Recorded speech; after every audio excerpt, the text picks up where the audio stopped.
Hello, something pretentious. You are the first on the scene. Hopefully you can hear me okay. Um, Hold on a second. I think the camera might need to be pushed back somewhat or changed. Does this make any sense? No, it does not, but now it does. Hey, what's up, Chris? Sound is good. That is good. So, tournament is 2 minutes away from starting, and yeah, a lot of the usual suspects here. I won't talk much until the tournament gets underway, but okay, just well, as a just by way of a quick introduction, I am international master Alex Astaneh, and yeah, I'll be doing the commentary for the Lichess channel today, and I'll be keeping an eye on the Twitch chat primarily. In fact, I think exclusively. So if you guys want to chat, I think you can also watch this on YouTube. But if you want to chat, jump onto Twitch. Having said that, I guess there won't be a huge amount of chatting. The focus will be on commentating the games as they run. So this is a 3-hour event. Many of you will already be familiar with it. It is the Blitz Titled Arena. Lichess runs Bullet Titled Arenas, Chess 960 Titled Arenas, and Blitz Titled Arenas. And who do we have here with a near late join? Dr. Nichterstein. That is none other than world champion Magnus Carlsen.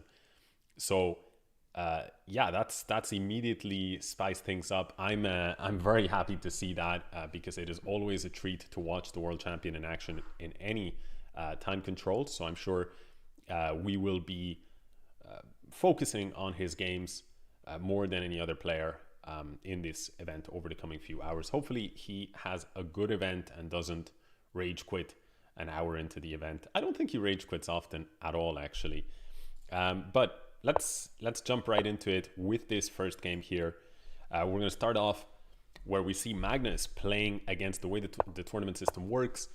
You get paired up against, like the favorites get paired up against the favorites in the first round. And here we see that Magnus has the white pieces against Alexander Bortnick, a veteran of the Blitz and Bullet scene. He's won many different events online. Very strong Grandmaster in his own right. He's like 2600 or so. And first interesting moment of the game is knight e4, where it looks as though a second ago Black could have taken this rook, but deems it a little bit too dangerous, instead capturing here with the knight. Now White has two problems to solve. He solves them in one swoop, and the bishop was hanging, so that's why we see bishop back to f7. Interesting to see though, what will Magnus do now, because c5 is the big threat here, and Magnus basically just doesn't care. And I'm caught by surprise here that Bortnick obviously saw something wrong with c5, but now it's looking pretty good for Magnus because he's just up a pawn, and c5 doesn't work here because after a move like knight b5, you're not in time to take this rook because the queen would be hanging. So if you go say c5 knight here and then you swap, then that rook gets out of harm's way. Knight e6, nice tactical idea. If queen takes e6, we're going to see queen takes d8 with check, picking up the rook. I think this was missed by Bortnick. It's a beautiful move. If on the other hand you take this rook, I can take your rook, and you know that knight is not hanging because of this control. So maybe that's the best thing that that Bortnick can do. He's probably looking that if bishop takes, maybe there's even queen takes ideas, and rook takes some weird knight c7 tactics. I'm not quite sure what exactly Bortnick is thinking about, because it feels to me like he's going to have to take this rook sooner or later.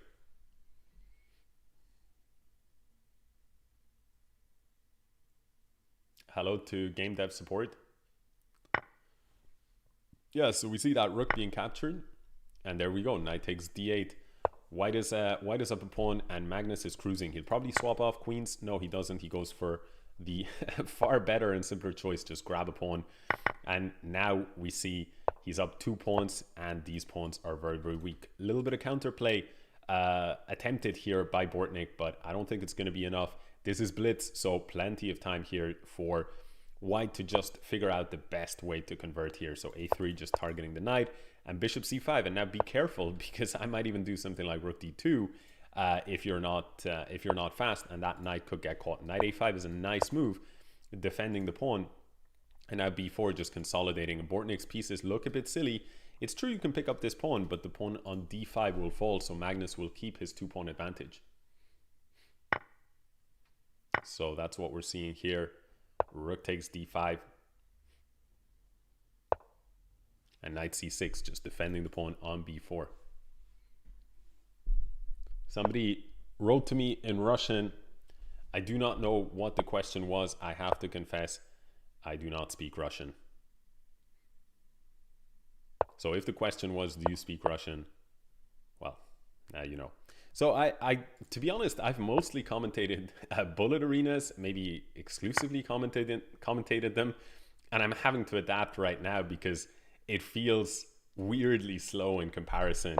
What do you guys actually prefer when you're watching? Do you guys in general like to watch the blitz events more because, you know, maybe it's a little bit easier to follow than the manic action from bullet?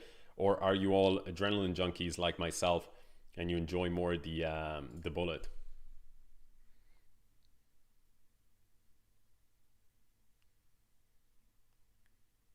Hey, Numeroid.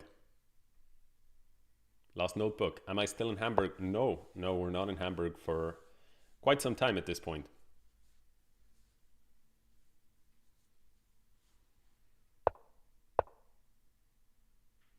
Yeah, so blitz seems to be winning a little bit. Am I a confident kid? Is the question. Well, I think I'm not a kid to begin with.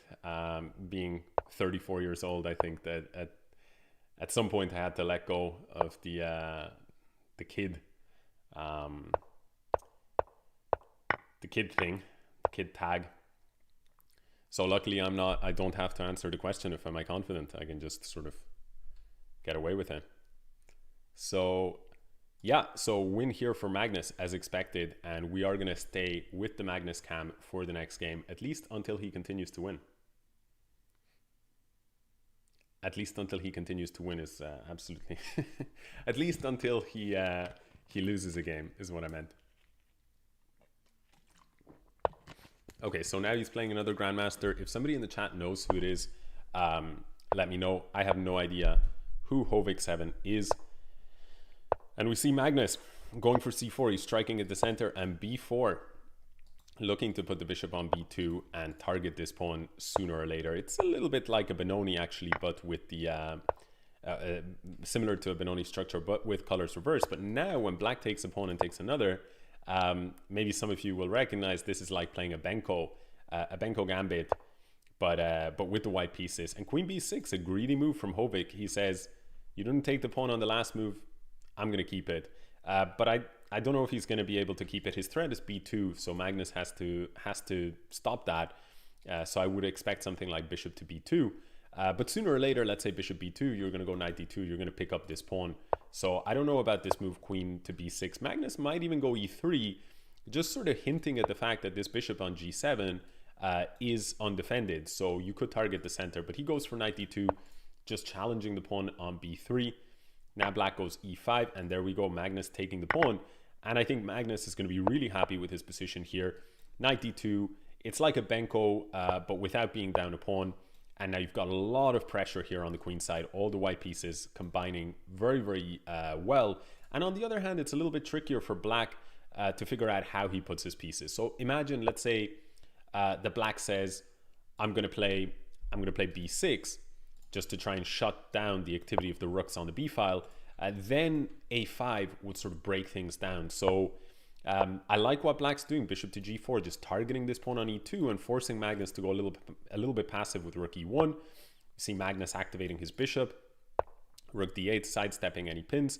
And now a5, again, hinting at this a6 idea, but also cutting down on any b6 idea. So rook b1, targeting this pawn will probably come sooner or later. We might also see knight c5 in the meantime. Hello to Bakus, hello to Intelligent Ibrahim, to Pop Hip. Welcome everyone. Knight e4, by the way, little trick. Knight f6 check, the king was here, the bishop was here. So that's why bishop e6 alert to that idea. But knight c5 came in strong because you hit both points. And now we see knight f6 forgetting that idea that he saw a second ago. And Magnus is just cleaning up in this game. I think we might even see a resignation here from Hovik, but Hovik, he is a braver man than I. I might have considered resigning there because the position just looks completely hopeless. And that's before you consider that you're playing Magnus. Yeah, f4, interesting move. Wouldn't have gone for something like that. I don't really see why, what the benefits are. Why not just fight on the queen side immediately? But I guess that Magnus showed the exact point. After f4, you weaken this pawn. Black forgot about it. It got chopped off the board. And now Black just finally gave up. He doesn't even have any ideas of targeting this knight, because if you slot the bishop back, then knight e6 check would have come in with a nasty fork. Forget about it says that's not Magnus Carlsen. I'm pretty sure it is Magnus Carlsen. I even, unless I'm completely losing my mind, it's Magnus Carlsen. So we see some e4 g6 from Magnus against a woman grandmaster, Tanumu, who has done the unthinkable of berserking Magnus, and no doubt that everyone here in the audience expects a crushing victory for White after this bold move. Magnus will no doubt have been frazzled by the boldness of his opponent, and yeah, it's the inevitable is about to happen. Okay, so knight c6, d5, and knight a7, and Magnus, he's having fun here. This is this is not what you would see him do in a classical game. Tanumu, very logical move. You're just taking away this square, taking away these squares for the knight, and the knight looks pretty silly here. But on the other hand, Black has good development, and now after a5, bishop d7, the knight can jump back into the game with knight b5 if needed. And yeah, Magnus's position is pretty good. So we're going to need a miracle here from White. Queen d2, knight b5.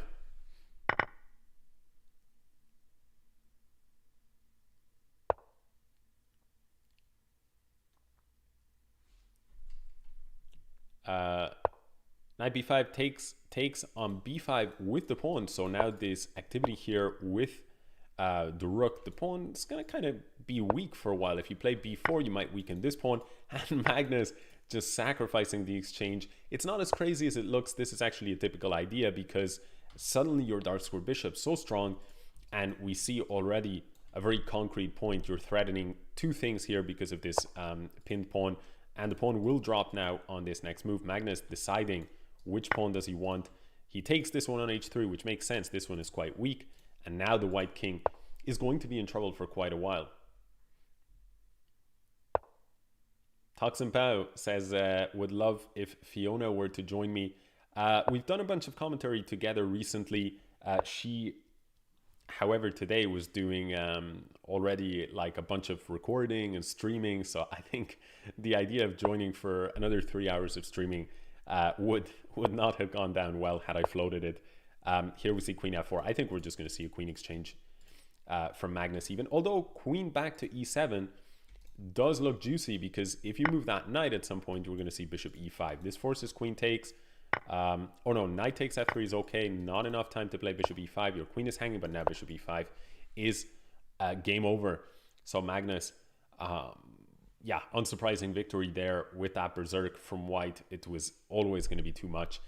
And here we see Magnus, he's playing a FIDE master by the provocative name of Computer Cheat. Yeah, the arena is 3 hours long. Yeah, so it's quite a marathon event. Hey Vinvin, what's up? Good to see you. And Johnny DJ, long time no see. Hope you're well. Yeah, so here e5, we see d takes e, knight takes e5. Magnus again very comfortable out of the opening. He's got a nice center. Can't ask for more really with the black pieces after 7 moves. I think if anything, black already stands a little bit better.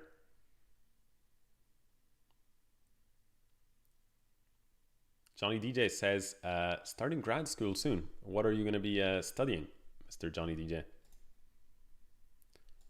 Can we see the rankings actually? Would you guys like to see the rankings? The problem is that I set it up without the rankings.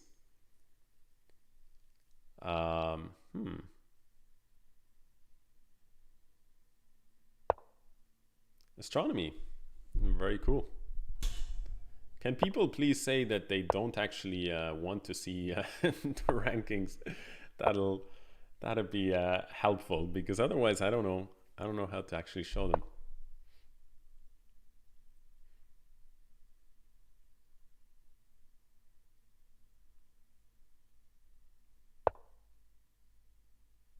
Okay, people are saying they do not want to see the rankings. The crowd has spoken. They were not coerced. And we got to respect the crowd. So so here we are, no rankings, guys. Just tell us the top 5 periodically. Yeah, we'll check in on the rankings every half an hour or so. For now, you can see that Magnus is in 9th and Computer Cheat is in 16th. C is feeling very passionate about this. Give me rankings or give me death. By the way, at some point I may have to step out and actually change this. I underestimated just how warm the lights would make this room, and I'm already sweating. I don't know if you can see with the brightness, but this isn't just brightness, this is actual sweat. So 15 minutes into the commentary, and I'm already in trouble. So let's see. But White is not in trouble here so far, holding his own. A little bit worse, again, because of that space advantage, but no big deal. Magnus will no doubt squeeze his opponent. The rook on f1. Have to be a little bit careful. A sneaky b6, bishop a6 might make that rook look silly, because the other one is smothering it in here on f1. So we could see something like this.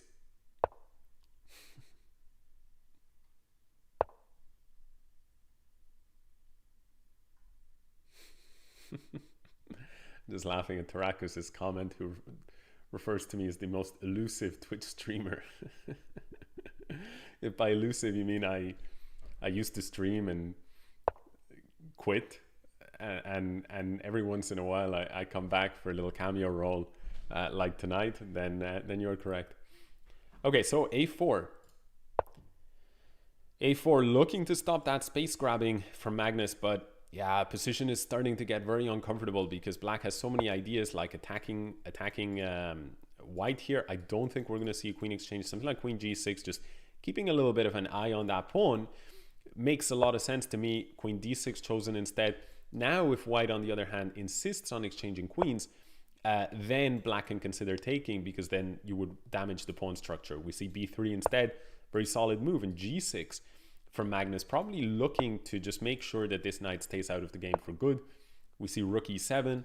I guess a doubling up of the rooks. It's slow play for now. Magnus and his opponent both under 1 minute. So yeah, so let's see how things develop over the next few moves.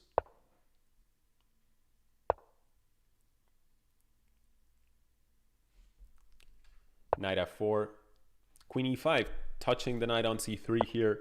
So do you say touching the knight on c3? I don't think you say that. In Spanish we say that, tocando la pieza, the piece. But so that's why I was saying it. I'm not weird, but yeah. But I realized immediately after that in English we do not say touching a piece unless you actually touch it with your hands. But I don't know why I'm explaining that, because I'm pretty sure people already know all of this. I think I'm explaining it mostly to myself. Okay, so knight c5, knight d4, rook to d7 here, knight f3. Magnus putting on the Magnus squeeze, and his opponent has resigned himself to just dancing with the knight, but it's not going to cut it because all your pieces are just really starting to look terrible. This knight on b2 is depressingly placed, and now we see rook there. Now has to go to d1. That's the best you've got. And to be fair, white has managed to reroute that, but still Magnus has a lot of pressure. Rook b4 coming in at some point, hitting these two pawns. Rooks are on the 7th, and now we see things are going to start dropping off. Rook to c2, and now all these weaknesses, they're going to get picked up. And at the same time, rook a2, easy conversion for Magnus. Even if he wasn't winning in position, he's winning on time.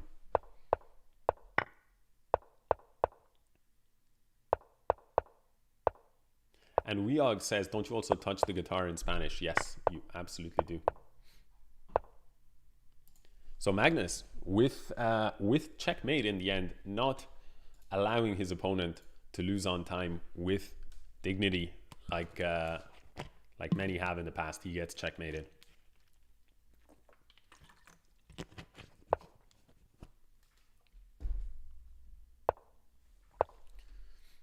Washer Cup says, forgetting your mother tongue. Well, my mother tongue is Spanish, so in this instance, it was not forgetting my mother tongue.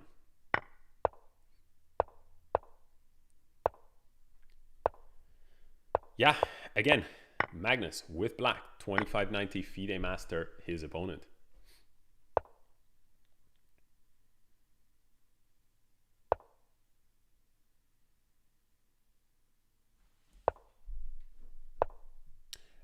Someone asks, did Magnus miss the queen? Well, after bishop to f4 here, the queen was hit, his own queen was hit. So that's why we saw d6. Let's catch up. Now b5, and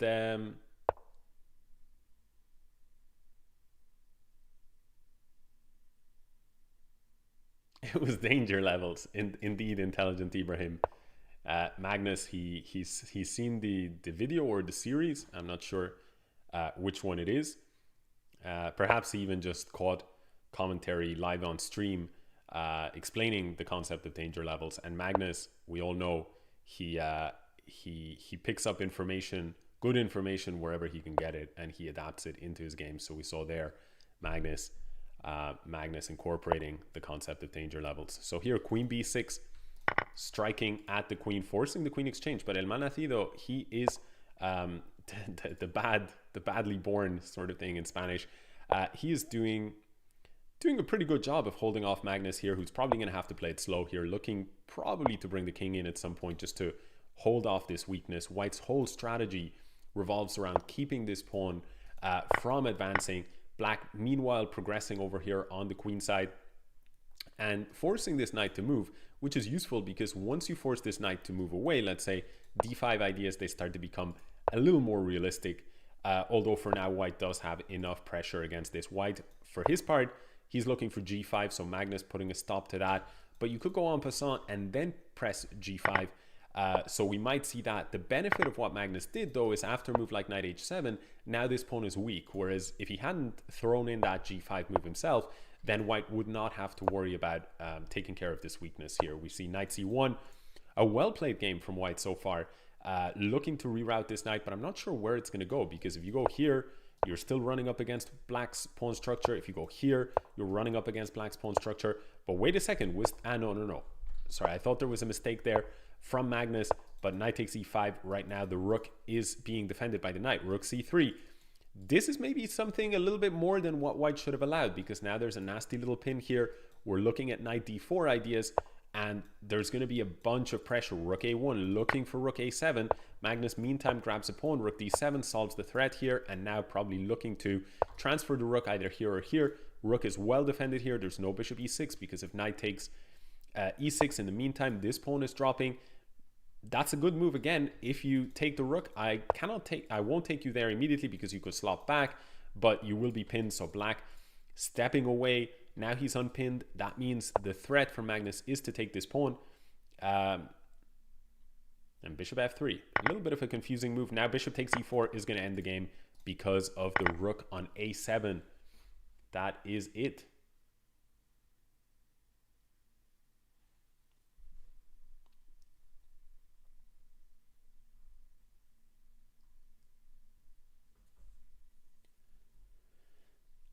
Someone asks, being bad at chess, says, do you have a Spanish or Irish lilt when you speak Spanish? I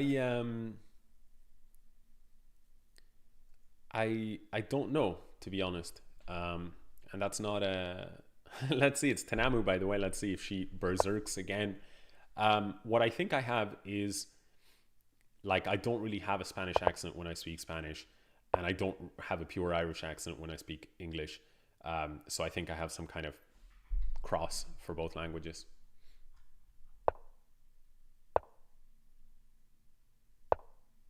I think people are talking about water, maybe because they saw me sporting this Evian bottle at some point.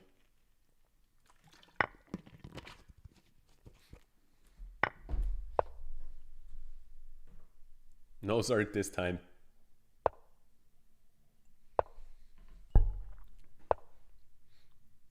Trolling on COD says, "Hey Astaneh, is water wet?" I mean, I'm a chess commentator, a chess expert. I'm not a water expert, so it's not a question that I would feel comfortable addressing. Yeah, being bad at chess, says Tanumu, realized their mistake in zerking last time. Yeah, but will the non-zerk save her here? I'm not so sure. Magnus, again, very comfortable out of the opening. We might switch away from Magnus at some point.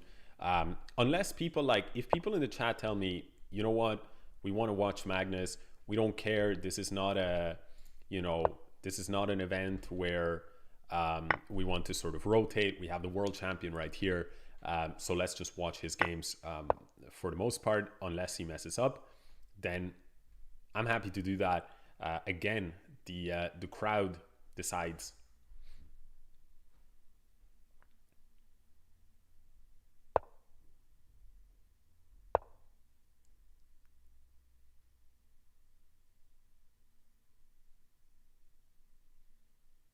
So far, people are saying Magnus pretty much overwhelmingly.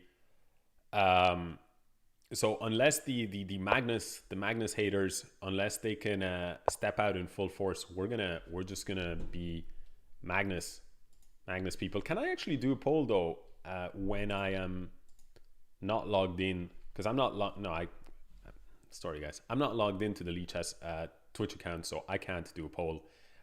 If someone who is logged in can do a poll that happens to be watching here, fantastic. Otherwise, we're going to do it the old-fashioned way. People are saying Magnus for the most part, you know.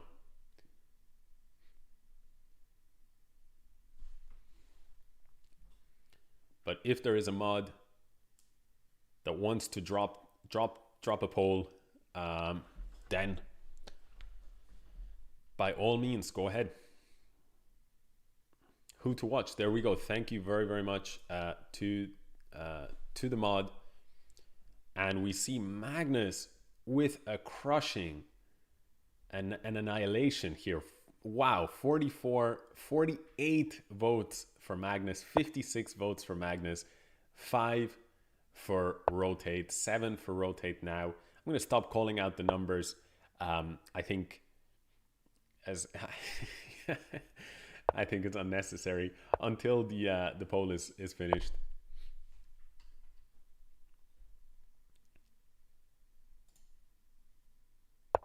Thank you, Werder, Aaron. I appreciate that. I'm glad you're having a good stream, a good watch so far, and hopefully Magnus will continue to put on quite the show. Yeah, GM rotate was took a beating there in the poll. Yeah, I appreciate that, Intelligent Ibrahim.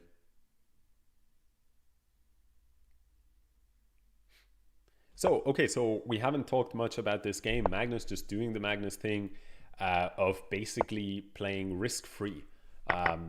In every game, he's just been in control every single time. And it reminds me actually of his somewhat gut-wrenching exit from the World Cup, because it was clear he really wanted to win this event.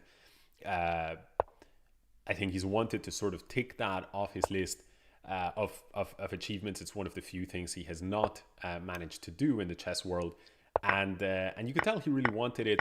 And he said in his interview the day after he was eliminated by Duda, when he also commented afterwards, how brilliant Duda had played throughout the tournament, and he was very happy for Duda, and didn't. I mean, nobody could begrudge Duda. I mean, Duda just played amazing chess throughout, and well deserved winner. But one thing that Magnus said, which I sympathized with him, is he said that he had been concerned, he'd been fearful that the first time that he would be in trouble in the World Cup, he wouldn't be able to get out of it because of this format. It's so brutal. It's a short format, and one mistake, you're playing the best players in the world, one mistake, even if you're the world champion, and it might just be too big of a mistake to it digs you dig a hole for yourself that you can't crawl out of in enough time. in the limited time that you have. In a world championship match, it's a different story. You lose a game, there's a lot of games there, so you can fight back. But in this format, it's very difficult to fight back, and you had to sympathize a bit, I felt anyway, for Magnus, because he had played very controlled chess throughout the event, and the first time that he gets into trouble, he was almost able to crawl out of that hole, but didn't do it. And again, I mean, just impressive stuff from Duda, but it's a ruthless format.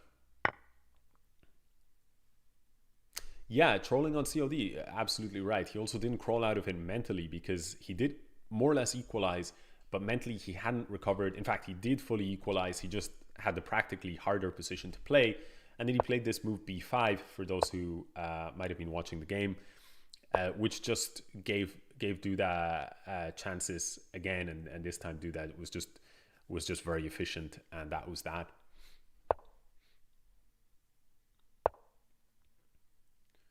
How did people enjoy the World Cup, actually? Did you guys, did you guys have fun watching it?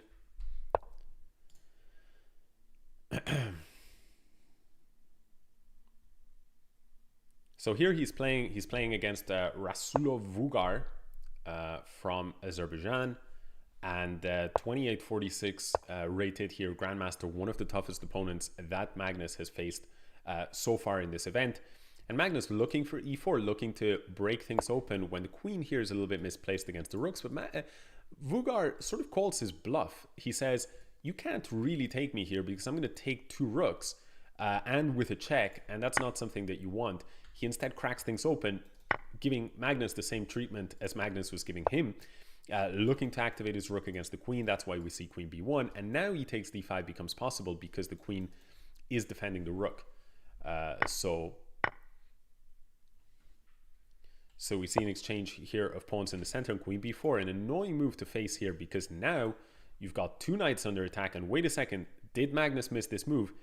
Is Magnus in trouble for the first time in this tournament? I think he might be, and judging by the fact that Magnus still hasn't responded with a move, I think that's further confirmation. But I mean, what do you do here? You're just losing a piece. Wow. And I mean, I think Magnus, the reason he's burning time on his clock is he's looking for some kind of trick here to at least make it difficult for black, but there just doesn't seem to be any trick. Knight c4 here, queen takes b5, knight d6 might be the idea. At least Magnus finds a way to get a rook for his 2 pieces, but that's not great. And after queen d5, maybe black can actually just be sharp here and take here. And now after you take, bishop takes f6, I thought maybe was interesting, hitting this rook. I'm surprised that wasn't the move played. Queen d1, Magnus for now not losing further material, but this game is Vugar's for the taking here. We see also the clock situation. He's down half a minute on the clock for Magnus. It's not lost. I mean, it is probably theoretically lost, but it's so... it's a blitz game, and it's not enough material that you can just say this is an easy conversion. Queen e3, I'm surprised by, because after queen takes e3, f takes e3, I would imagine that this pawn is going to be very, very weak. Bishop h6 or knight d5, targeting this pawn, and I think we're going to see bishop h6 at some point, just putting pressure on this pawn. So a little bit surprised by the world champion's decision, but I think he just felt the black queen was too strong in that situation. So king f2, defending the pawn, and it is onto Vugar. What could he be thinking of here? I'm not too sure. Maybe he's looking to bring the rook in, but if it were me, I'd probably drop that bishop out to h6. He does go for rook over, and maybe the idea is rook f6, bishop king here, and it's the other bishop that comes in. That could be very, very strong, because after rook f6, if you don't go here, you are losing the pawn. Rook e1. Now we do see bishop h6, and rook f6 still renewed threat. Now, if you go king e2, your rook will not be defending the pawn. What are you doing against rook f6 here? I'm not too sure what Magnus intends. King g1, forfeiting the pawn, but we can take it.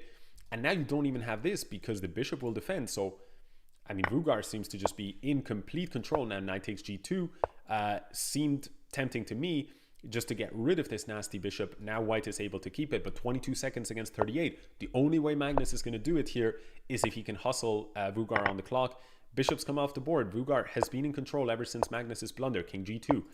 e3, advancing the pawn. Maybe we're going to see rook f6 here. No, we don't. We see knight f2 and a3, weakening this pawn. What black wants to do is find a way, you know, to kick out this rook so he can start pushing the pawn.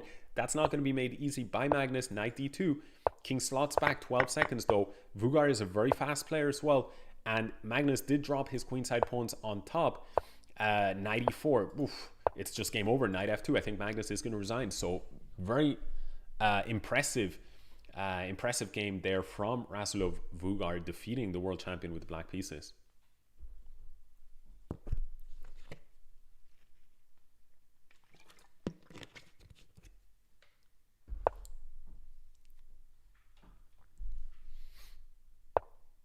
Yeah, very nice game from Vugar, has to be said.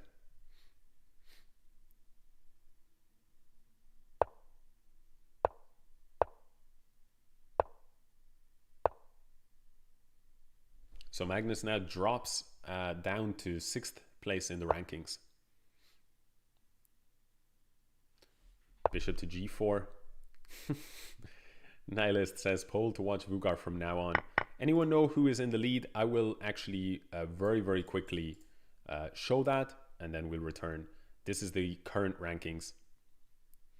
So we see Muddy Pro is in the lead, and Vugar himself, he is in 2nd place, shortly behind. We've got Sergei Zhigalko, a veteran of this scene, and the international master Astro Mari from Russia, Axel Bachmann from Paraguay, very, very strong Paraguayan grandmaster. I think the top grandmaster, Victor Bologan, a veteran grandmaster.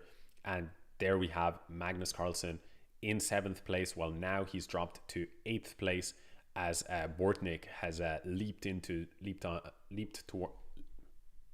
I'm just not gonna finish that sentence. I tried to finish the sentence like 3 times, failed. So we'll just return to the Magnus cam. Okay, so what is going on here? Knight f6, bishop to d3, b5.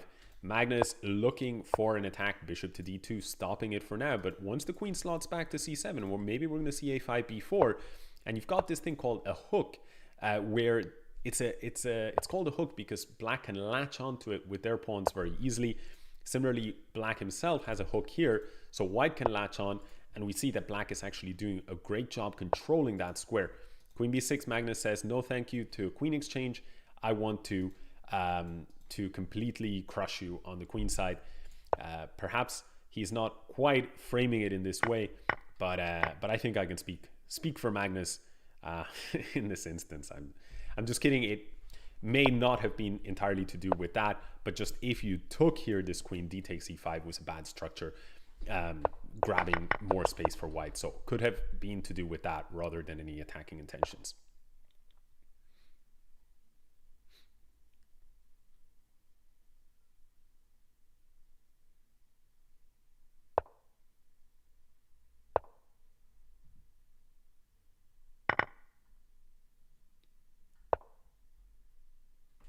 King Chaser asks, did I ever play Magnus? Yeah, a bunch of times online. I don't think I've ever beaten him. Maybe a draw once? I don't know. I've played him a bunch of times, basically lost every game. Rook d1. Ooh, rook d1 was missed there. That was a crushing tactic if rook takes, queen takes, and if not, this rook was falling. So Magnus missing a chance to end the game there. Rook to c8 now, defending this pawn, and we're probably going to go b4, maybe just a6, holding steady there on the queen side. Magnus still with a very nice position. He has got an extra pawn, and it's a clean pawn, and he's got 40 seconds on top on the clock. Hey Skis, what's up? Long time no see. Good to see you too.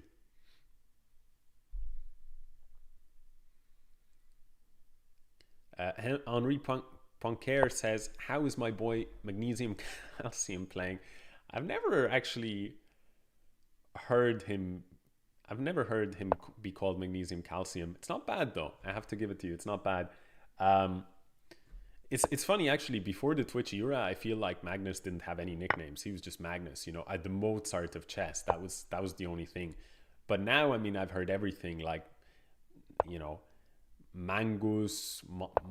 Have I heard Mongoose? I'm not. No, probably not actually. But Magnus Carlsen, El Magneto, Magpie. I've heard. Carloni. I've heard. It's really an era of a lot of names being lavished upon the world champion. Didn't used to happen. Not in my day when I grew up. Chess was a gentleman's sport, but nowadays, even the world champion is not free from being called a selection of names. Okay, h5. He's converting this one. He's got 2 extra pawns here, and these pawns, they're slow. The black pawns are fast, hitting this rook, just gaining time and resignation there from 12 digits.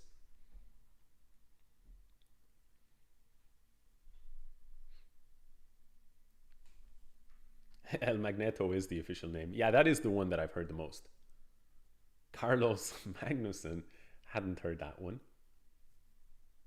Mango Charleston, hadn't. Magnusete, yes, that's I heard that one from Pepe Cuenca. I don't know if someone else says it.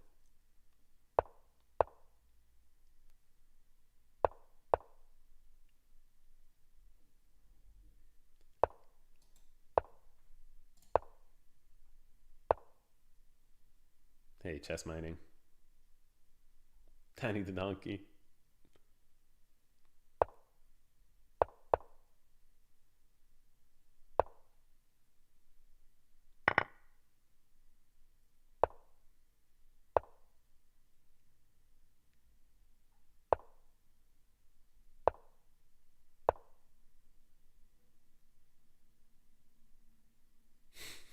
Have I seen that 20-second clip of the chess commentator saying, why are they calling him GOAT? That's rude. No, I haven't. Sounds good though.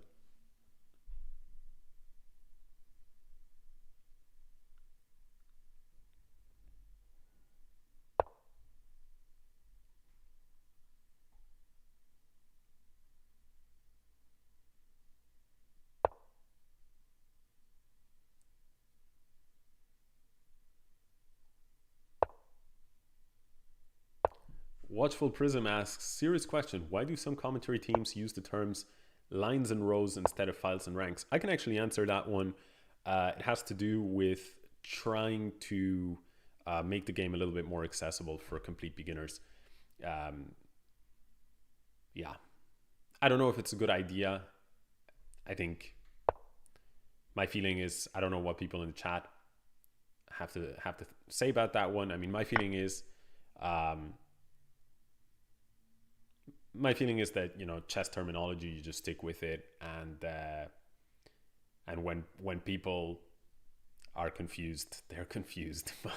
But on the other hand, then you have things like en passant, and you know, you have this counter argument that some stuff like en passant just will turn off beginners from the game. But I don't know. It's tough to say, but it is what it is. I mean, this is the game. And this is the terminology that has evolved.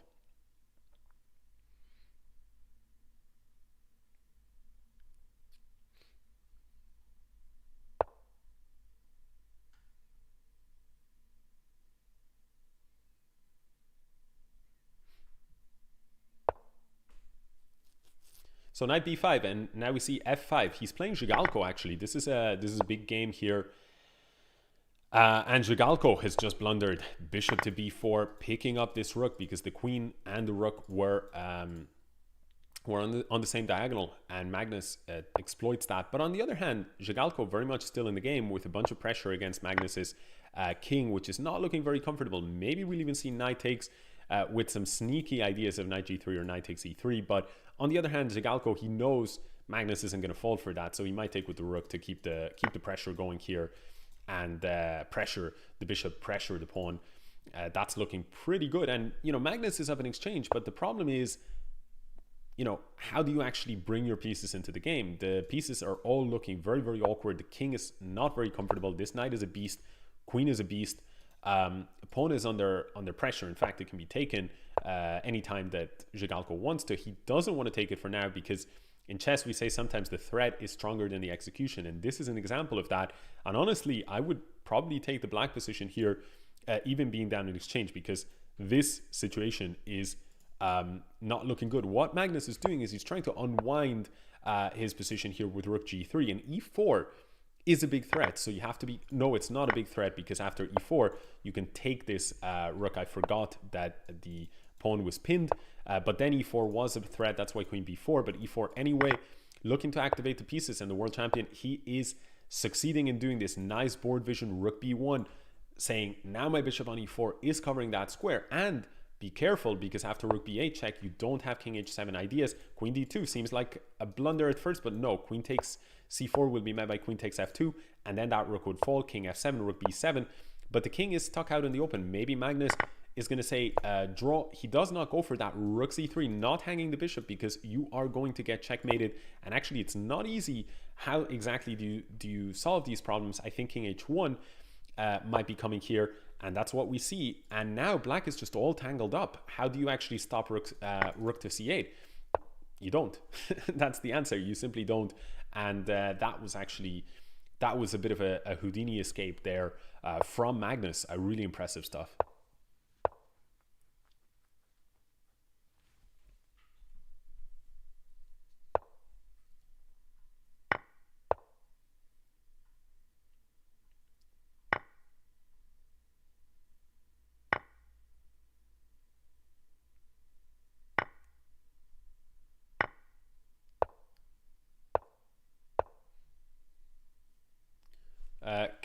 W. Lekek says, do I have a GM norm? I have exactly one GM norm, yeah, from back in 2018.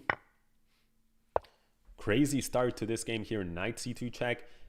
Magnus is currently down material, but he's just picked up this rook. Now Magnus has 3 minor pieces, black, but he has an extra exchange basically. But the position is very complex and very, very hard to judge who actually stands better. Knight f3 surprises me though. Do you not just give up this piece?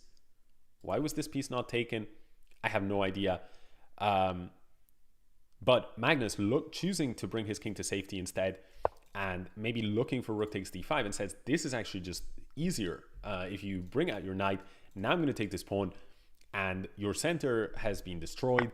And maybe it's just going to be an easier way forward, or perhaps he completely missed it. We won't be finding that out anytime soon. Rook back to d7 to defend this pawn on f7. Knight h4 makes a lot of sense, targeting this bishop. And it's actually, the problem really is, how do you bring this knight back into the game? Because you wanted to bring it out via c2, which your bishop was covering, but the problem is now you don't have any squares to keep the bishop on that diagonal. So even you don't have b1 because of this. So black is forced to drop the bishop back. But now let's say that you exchange and you go something like b4 and looking for bishop to b2 or even b3. And the big question is, how is Magnus going to find a way to not lose his knight? Because if he loses the knight, he will be down material. I think the problem that white has is that, let's say you had played b3 here. You go bishop e7, hit the knight. You go back, rook to d8. And after bishop here, black is just in time with a nasty little check here on d3. So I think that's why we saw knight f3. We're seeing bishop e7, and it's still going to be the same thing. If b4, we're going to see the rook coming over, and the important point is this rook d3. But this is a very nice idea, going king back to b2, and this is probably where white, he had gone into the tank, and this is the variation that he figured out. g5, smart for Magnus here. What he's looking for is for g4. He's probably going to go h5 and try and force g4. And the reason white is stopping that is because g4 would unsettle this knight, and when the knight moves, I could take here.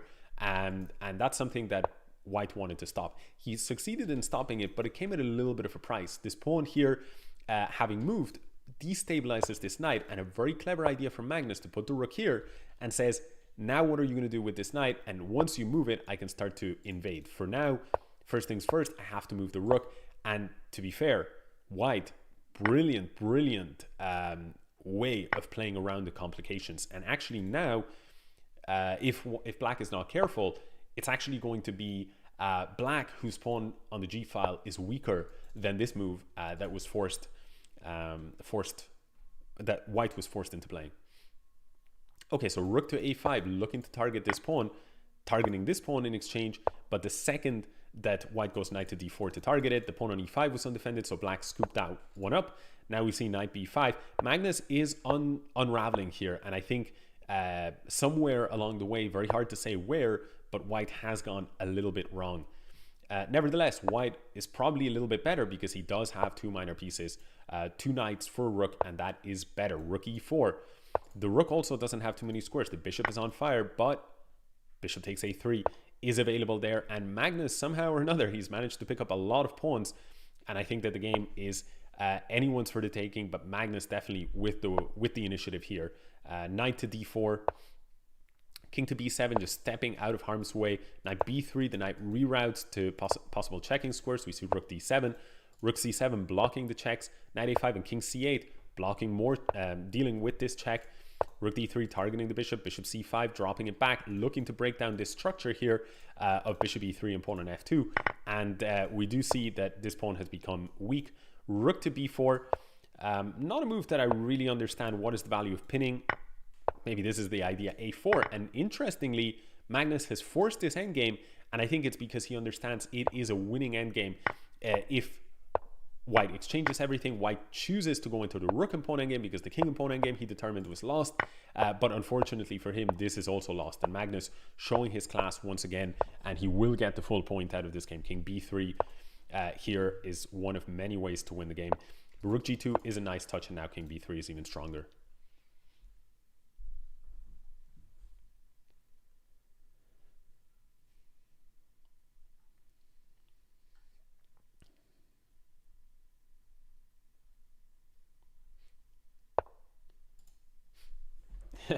Being bad at chess says these IMs, poor guys. Yeah, I mean, they're the whipping boys of the elite chess players. I mean, actually, it's quite depressing when I think about all the my results against all the elite chess players that I've ever played. It's literally just a sea of losses. I mean, I played Svidler twice, lost twice. Played Mehmediyarov, lost. Judith Polgar, lost. Nepomniachtchi, lost. I mean, every single one. I got a draw against Topalov, though, in a simul. So, give me that. They'll never take away my draw.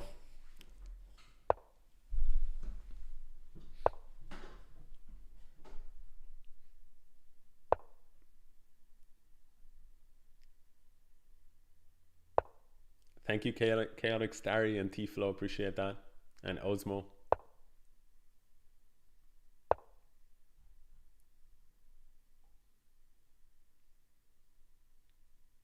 I'm impressed that you remember being bad at chess.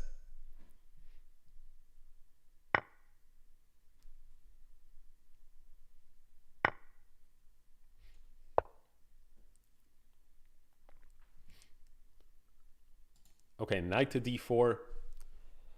Let's tune in. Arca50 is someone who I've played a lot of times, and I have I'm scarred from my battles against him. I think I have a very bad score against him. No, it's actually less bad than I thought. It's 7.5 to 21.5. I don't think it does. It pop up on the screen? No, it doesn't. So 7.5 to 21.5. But I can tell you, he is so incredibly tactically sharp and alert. And the second you make a mistake, or at least in my experience anyway, he wipes you off the board. So I don't know who he is, but I get the feeling he's a very strong grandmaster, like 2650 plus. Anyway, e5, bishop c7. That's not a very strong grandmaster if you're Magnus Carlsen, of course. So Magnus looking to put the squeeze on here, and he's got 7 pawns against 7 pawns. But I like Magnus's position because what are you going to do with this pawn on d6? How do you defend it? Queen f5 is a pretty ingenious way of trying to defend it. The knight finds this square, but bishop to h3. Well, now you do have rook c8. To be fair, you are surviving here because after rook c8, the bishop is forced to move, so the pawn will not fall after all. If you tried after rook c8 to take here, hoping for this, the problem is that black would take here and be fine.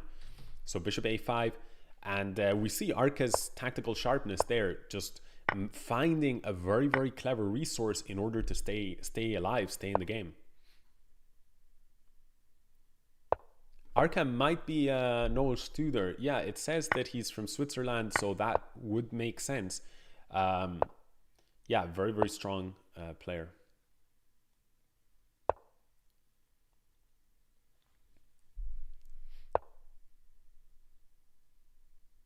Okay, f5 and king f6, and Arca bravely bravely charging forward with the king to collect this pawn. But you can do that when there are no bishops on the board, light scored bishops on the board rather.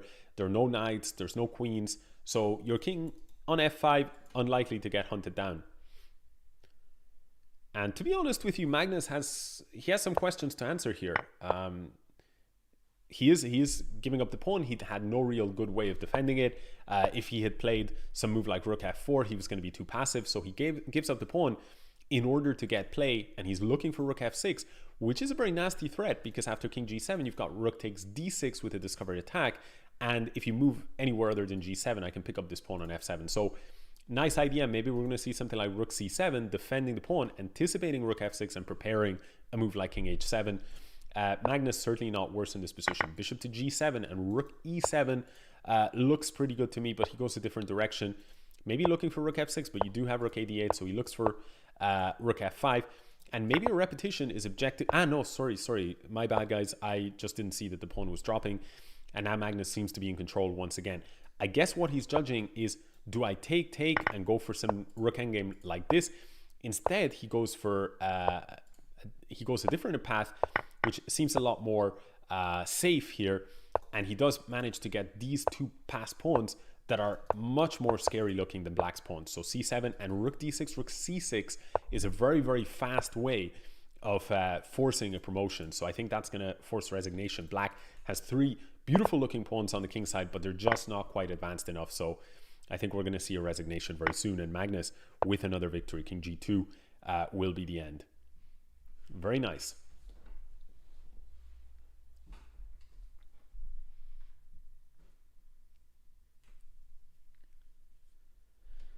Chess Press asks, why you not long hair?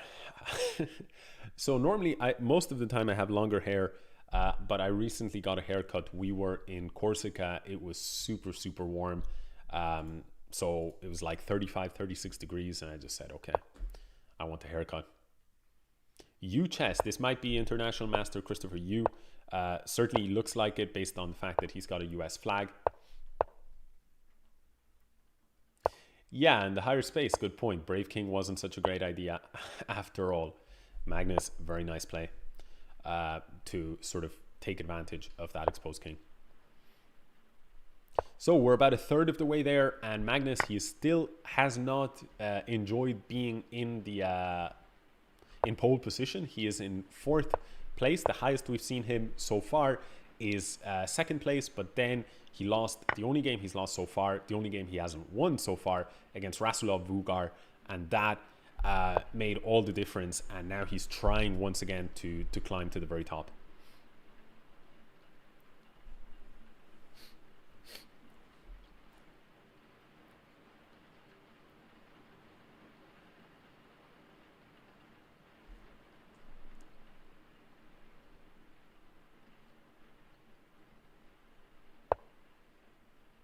I think some title players, they want to remain anonymous, and others don't mind.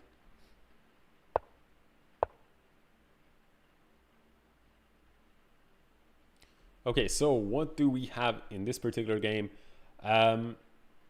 Magnus, again, just looking very comfortable. I mean, he has...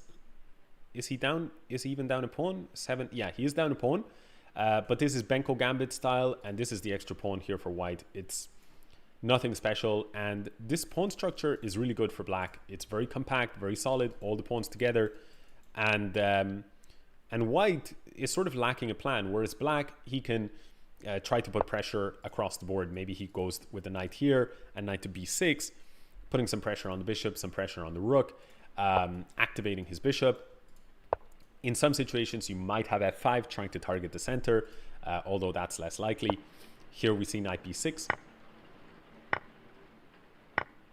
And we see a mass exchange. But on the other hand, white is doing okay, because at the end of the day, he is up a pawn and the position is fairly solid for him. It's hard for him to make progress with the pawn, but it's also absolutely fine position. He's looking to simplify. Knight takes, pawn takes, bishop takes b2 would allow black to recover his pawn, but at the same time would give white a pass pawn here.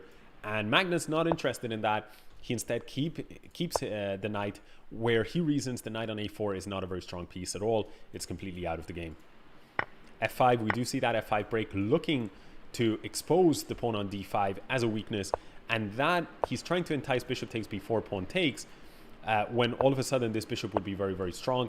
But very nice play from probably Christopher Yu, bringing the knight over to f5. That's a beautiful square for the knight. He's looking to put pressure, put his own pressure on the black pawns, and knight takes c5. What a tactic here from Yu, completely missed by me, and I think by the world champion as well. The point was, if you took this way, d6 check, and then I'm taking here on e7, winning a pawn, and the double threat of queening and taking your bishop means I get my piece back with interest. So really nice tactical idea from the young American. And now we actually see Magnus is the one in trouble here, objectively speaking, after that tactic. So could it be that Magnus is on his way to his second defeat of the tournament? He looks for bishop g7, exchanging those bishops to try and bring in the king. Knight f6 instead played. The pawn on d5 is hit. Knight e6 check. King g6. You pick up another pawn and you defend this pawn. White so far has been playing a very, very impressive game here against the world champion, has been outplaying the world champion. Can he keep that up? Importantly, is he going to be able to beat his biggest enemy at the moment, which is the clock? Bishop d1, not what you want to do. Dropping this pawn on g4, and now looking for bishop to d7. Bishop takes e6 is sort of what I expected, but actually Magnus keeps more pieces on the board, hunting down more pawns potentially. Why can you not take this pawn?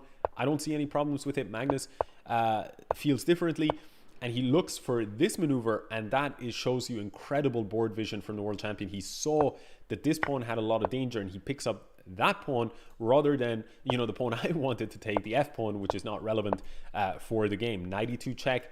The knight actually, after making this trip all the way over to b6, finally collecting that f pawn. Incredible knight play here. Knight c5 and putting a stop to the other pawn, and now going about to collect this pawn after bishop to b7. We will see this pawn drop, and this is just incredible stuff. Knight e5 actually, because the knight was hanging, so he takes a little bit of a different approach. I think king b6 here is smart. He goes for bishop takes and knight d7, stopping the pawn this way instead. This is even smarter. And king c6, that knight has actually managed to take all of the pawns practically. And now the question is, how exactly will Magnus play? Not relevant because of the clock situation. What a game. What a game from Magnus there. You know, Christopher Yu, if it is Christopher Yu, he did everything and more, but it just wasn't enough against the tenacity of the defense.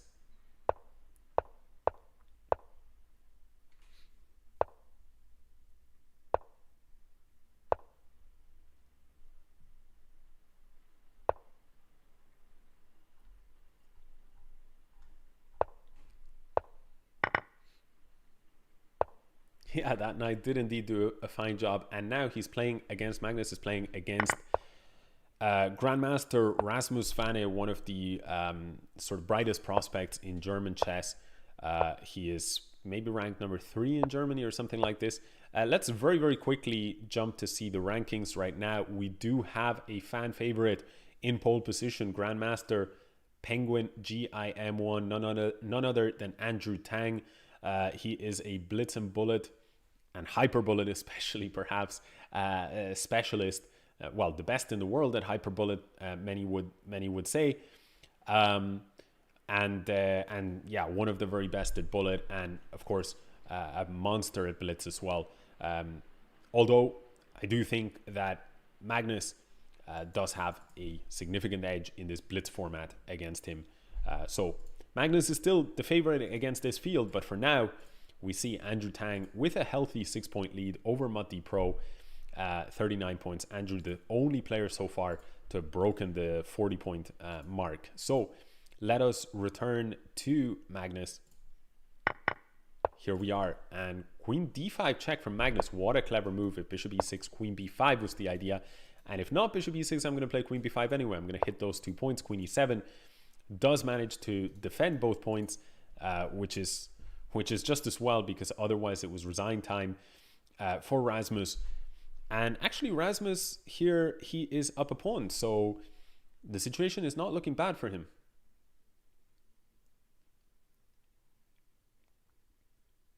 Thank you, Enrique. Appreciate that.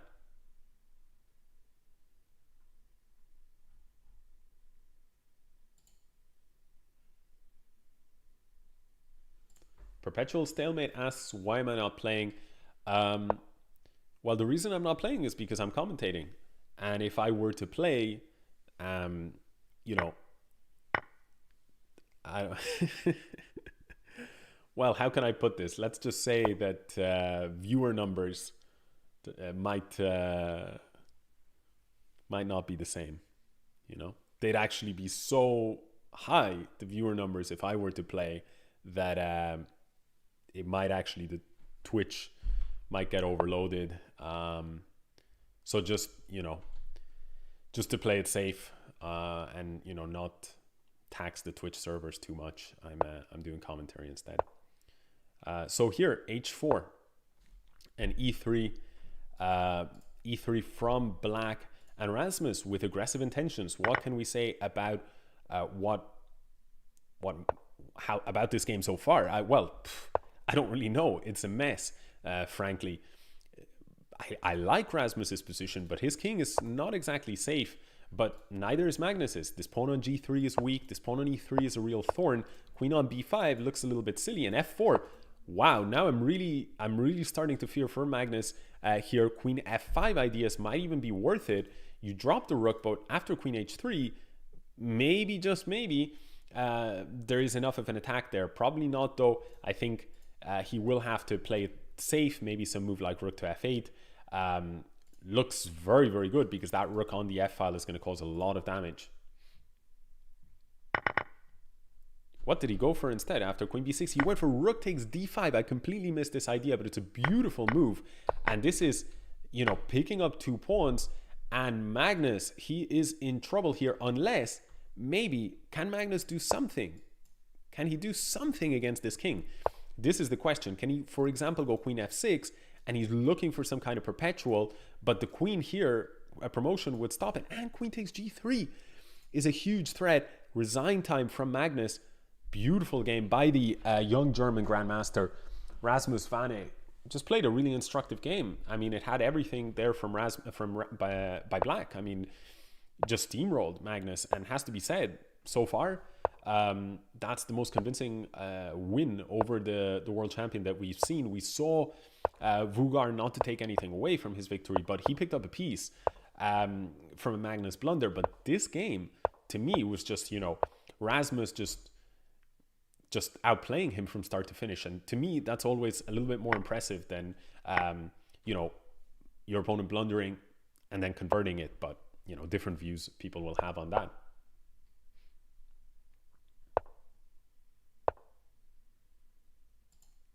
I appreciate that, Brain Hacker. And thank you, Intelligent Ibrahim. You have to go to sleep. It's 1 a.m. That is very, very fair, Ibrahim.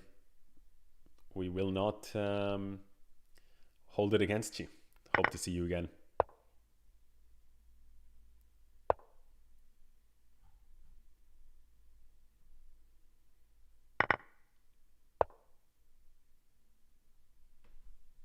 Yeah, very impressive, says Goddess Heaven. Yeah, what can I say?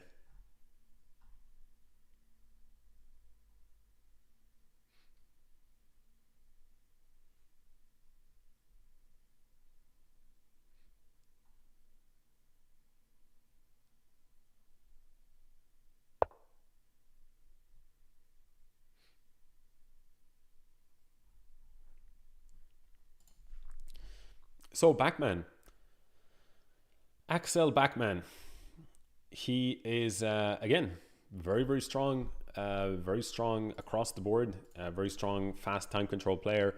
And Magnus, with the black pieces, playing a calm game here against him. He's got level material and a4 from backman. Aggressive intention, saying, I want to take this pawn because you couldn't take, because the queen was hanging. But on the other hand, it's a committal move, because suddenly, you know, that queen is being eyed up by the bishop. The pawn's not looking great. The queen on a4 still not looking great. Maybe rook a8, maybe knight b6. To me, that seems a little bit overly aggressive, and I think Magnus is going to be pretty happy with this. For now, though, even though the queen is in the line of fire of this bishop, I should do it the other way. Magnus here couldn't actually take advantage of that because the bishop was undefended, but knight f8 defended the bishop. So we see Axel having to just keep on moving his queen, and the question is, was it worth it for just this one pawn when your pawns are doubled and isolated? And in fact, now he's even sort of offering it back, although I don't think it's a real offer, because queen takes b6 will be met by knight a4. So that's a clever tactical point from Axel Backman, but I continue to like black's position here, because, for example, maybe I can go e5 and just push these pawns forward, e5, d4, and take advantage of the fact that black has this beautiful center. And so Magnus, he does go for e5, but instead goes queen takes, because he spotted rook takes a4, b takes a4, queen takes b2. What a nice concept there.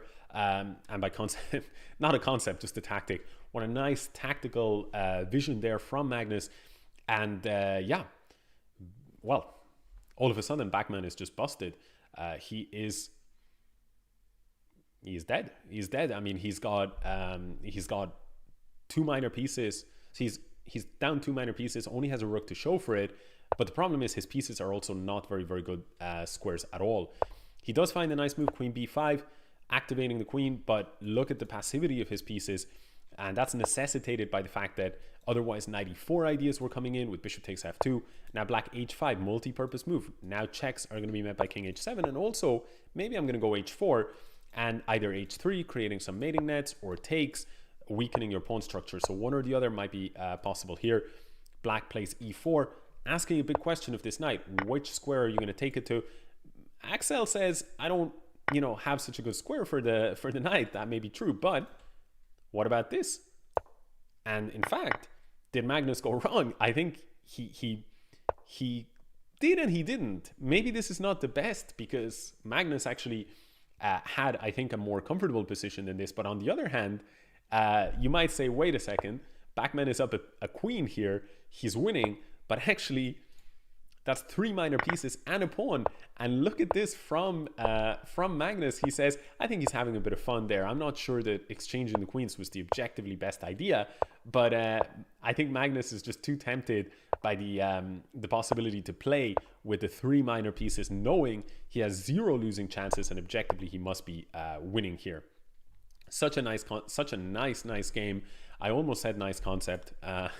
But in this case, it would have been correct, because it was a really nice concept for Magnus to allow promotion, but actually have three minor pieces in a pawn and overwhelm that second queen. It's a rare thing that you see on the board where a guy promotes, has a full extra queen, but too many pieces for it, and he's busted. That is very rare.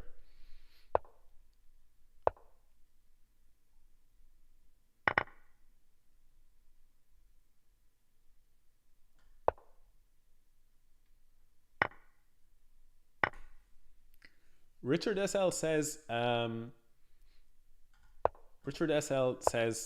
who is Magnus hunting? Yeah, so at the start of some games, I'll go over, and here are the standings.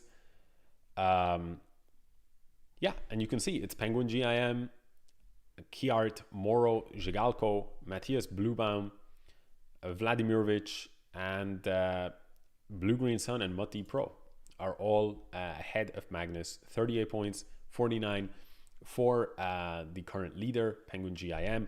So we're almost approaching the halfway mark. 11 points is no joke.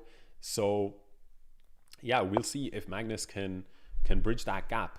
He definitely has to avoid losing games, and that's tricky to do, as we've seen Magnus already busted twice, you know, by very strong opposition. Here, b4. Wait a second, the bishop is hanging, but if you take my bishop, I take your knight.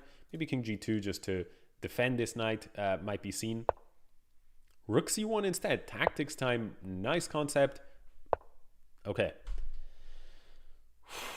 I don't know why I keep saying concept. This is not something I ever say. It's probably not aggravating anyone other than myself, but it's aggravating me that I keep saying nice concept. So I'll try and avoid it. Rook takes c1 might be a nice, you know what. I thought it was a nice idea here. Rook takes c1. The point being, if rook takes, you could take this pawn. And if you take my queen, then I take 2 rooks. I thought something interesting, but whether it was good or not, I don't know. In any case, wasn't Sumsar, aka Rasmus's cup of tea. And take note, it's Rasmus Svane with the black pieces who recently defeated Magnus. So Magnus for sure will be out for blood. In this case, he has a game where he is in control. I don't mean that he's winning, but I mean he has a controlled position where it's much less likely that things are going to get out of hand and he's going to lose. And he can play into his well, he has many strengths, but one of his great strengths that he's very well known for is his incredible technical endgame play. And here we might see an endgame because we're in a simplified middle game. There aren't so many pieces left, and some more pieces might come off on the c file. Maybe we're going to see rook c7. Looks a little bit annoying here to me, just targeting this pawn. But Magnus for now, g4, nice prophylaxis, he says. No knight f5 for you, and at some point I might go rook c7. Rasmus does take, though, which I like. I think Rasmus is doing a great defensive job, rook d7, defending this pawn. And it's going to be hard to break through because that knight is going to transfer over to c6. The king defends the pawn. What Magnus, nevertheless, is still in better shape here than black. He can maybe activate his bishop, although if you go bishop d2, knight c6 is perhaps a little annoying because it covers this square and hits the pawn. So what Magnus wants is f5. Maybe you could go bishop d2, threaten this, force knight c6, or invite knight c6 at least, then bishop c3, defend the pawn this way, and then you have f5 ideas because the knight is no longer covering the square. We don't see that though. We see a totally different approach here. King is on g3 and g6, shutting the door on that f5 pawn break, which is what white is looking for in order to make progress. We do see the transfer of the bishop to c3 and the knight to c6, and maybe we're going to see rook f1 and f5. We do see that f5 break unfolding, so a little bit differently to what we had been talking about, but at the end of the day, a very similar result. f6, critical tempo here for white. If white did not have rook g1, then black could take over that open file, the only open file in the position. It would be uncomfortable for white, but as is, white has managed to get that rook there, and he's still in control. Maybe bishop e1, that pawn on h4 looking a little bit delicate, but for now you cannot do that because the knight would target the pawn on d4. So the knight doing a wonderful job here covering this, and also if the rook goes to g1, covering that g7 square. So really, really beautiful knight there. Magnus does allow Rasmus to take the pawn, and wait a second, is the game just getting completely out of control for the world champion again? Can Rasmus do something that would be incredibly impressive, which is to pick up 2 victories against the world champion with the black pieces? But I don't know about this move. d5 suddenly converting into this rook and pawn endgame seems strange to me. It seems like only now only Magnus has chances to win because his pawns are much more dangerous than white's pawns, and I'm liking Magnus's position here. Rook e8, maybe rook e7 check and king g6, just to keep on hang on to both pawns, and we do see that happening now. 8 takes b, and maybe rook e8 f7. Instead he goes in this direction. Rook takes e4, nice tactic. If you take my pawn, I queen. That's what we've seen. Queen f8, resign time because of the skewer on the rook. So well, close but no cigar. Rasmus putting up a great fight in that game, and indeed for some portion of it looked like he was better, but Magnus, did what Magnus does.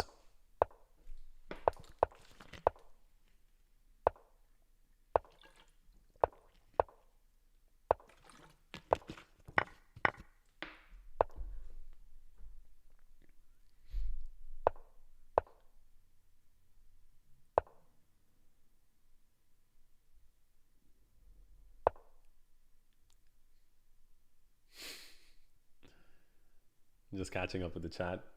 People are trolling me on the concept thing. I do say concept when coaching. Someone asked that. Yeah, I do say concept when coaching, but I say it all the time, but I don't say it when someone is playing for some reason. Maybe I should. Maybe it's nice. People seem to take kindly to the word. It's a nice word, actually. Concept. It's a nice word.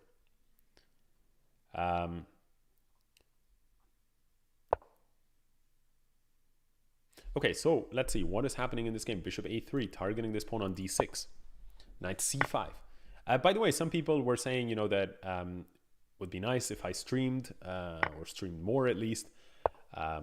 So I appreciate that. Of course, it's very nice to hear that, because I don't stream very often. So when I do, it's sort of encouraging. It's probably not going to happen that I stream regularly, because,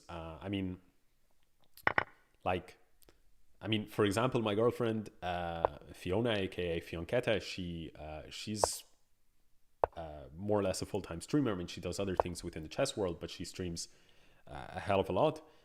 And for me, it's just like, I know the kind of hours that streamers put in, and I just don't have that relationship to streaming. I really like streaming, but it's a little bit like someone who really likes to, I don't know, watch movies or something. But it's like, you really like to watch movies, you watch a couple of movies a week, or you really like to watch movies, you watch 25 movies a week, you know. And for me, that's sort of the difference. But what I do plan to do is just some commentary roles here and there as they appear that are interesting, like this one, because I think that's a nice balance. I get to sort of basically stream, but I don't feel some kind of pressure to stream, you know, 30-40 hours a week, like you know, full-time streamers do.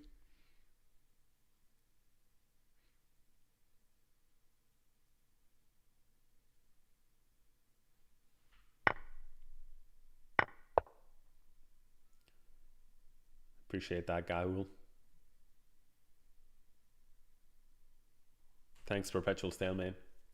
Yeah, I hope to do so.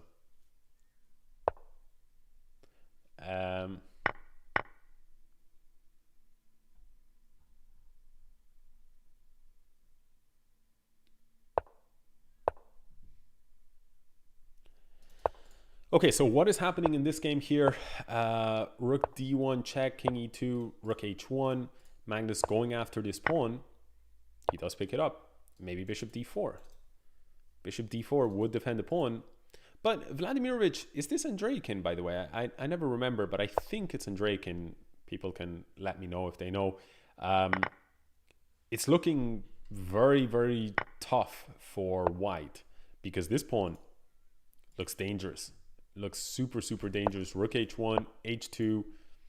I'm a little bit surprised by rook g2, because now maybe king f1, and you can't play h2 because king takes rook. But maybe the idea is rook here, but then you can go rook g4 and swap off the rook. So I don't know if rook g2 was a little bit of a mistake, but it seems to me that suddenly white has some chances here. The problem is, if you go, let's say, f3, maybe the king can sneak in, and that's going to be a real problem. So b4 instead. White goes for using his asset in the position, this pawn. Black puts a stop to it, and the problem is, the problem for white is Magnus, he is up a pawn, and he's also got the bishop, which typically is a better piece than the knight in these situations, because you're targeting you're able to target both sides of the board. f6, the point is, if you had taken this pawn, knight takes e5 was happening, but now we do have knight b4, knight c6 ideas, so actually we are going to see this bishop lost, and there we have it. And Magnus may have blown this game. I think that well, it's interesting. h2 check, bishops here, takes. Oh, nice. Forced draw. Knight takes e4 and king takes e4. What a nice spot from Vladimirovich. And I think we will see the draw. Beautiful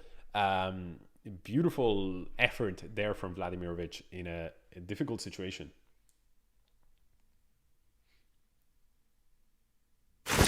So Vladimirovich is Andreikin.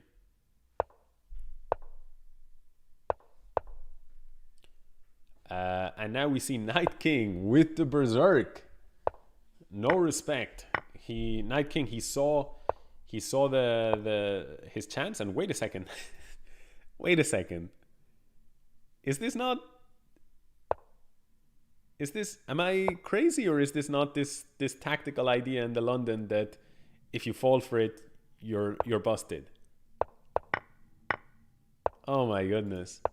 This is like, this is a really rare thing to see. I mean, you know, the reason I know this trap is because I've fallen into it about 80 times in my life, but I didn't think Magnus would fall for it. 100% he knows it. I suspect it was just some kind of pre-move or something, but that is a rare event there. And now he's actually down an exchange and objectively lost against Knight King. So Magnus, he's going to fight tooth and nail here. He is going to want to do anything but lose this game, because first you get berserked, then you fall for an opening trap. You know, if you lose, you're going to feel very, very, very bad. So Magnus here, he will fight tooth and nail, and he's lucky that he has been berserked, because that is where his biggest chance lies right now. He's looking to survive for enough time to run the clock down and put Bortnick under pressure. And it's not easy. I would still say Magnus is probably a slight favorite in this game, because I think the 1 minute extra on the clock matters more than being down in exchange here. Because yeah, you're down in exchange, but your pieces are very, very well placed, and your pawn structure is very, very healthy. And your king is actually a little bit safer than your opponents, because h4, g5 are pawn breaks that might break things down. 93 check. You know, there's an argument to be made that black might even be better in this position, because the knight is such a strong piece. It's been kicked out from d5, but look at it transfer over to f5, where it puts pressure on that weak pawn, the isolated queen's pawn. It's yeah, it's not looking trivial here for white. King h3, looking to avoid those 93 checks.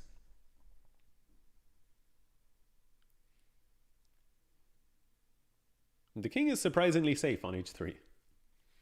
And I think that's what Magnus is trying to figure out. How do I play here? Because, you know, if you do something like rook d5 to save this pawn from this double strike, then there were ideas like knight takes e6, pawn takes, and rook c8 check. So a lot of danger in that position. Knight takes b7 played, bishop takes, knight takes, queen takes, rook takes, and queen takes a5. A lot of takes here. And actually, wait a second, here and here, oof, Magnus forced into this endgame the last thing he wants, objectively losing endgame. And the worst part about it is this damn pawn. If you don't have this pawn, then it's okay. You're fine. It's objectively a draw without these pawns. But with this pawn, what's going to happen is rook a3, rook takes, and this pawn is going to go forward. Magnus didn't even try. He knows Bortnick's speed is phenomenal, and he takes a painful loss there.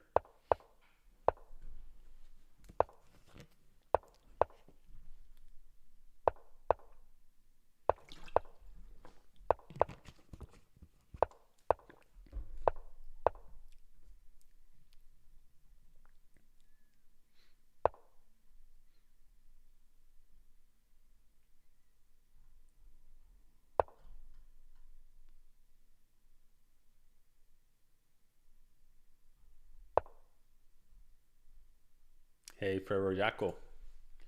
Fringe, am I reading the chat? Sometimes. Sometimes.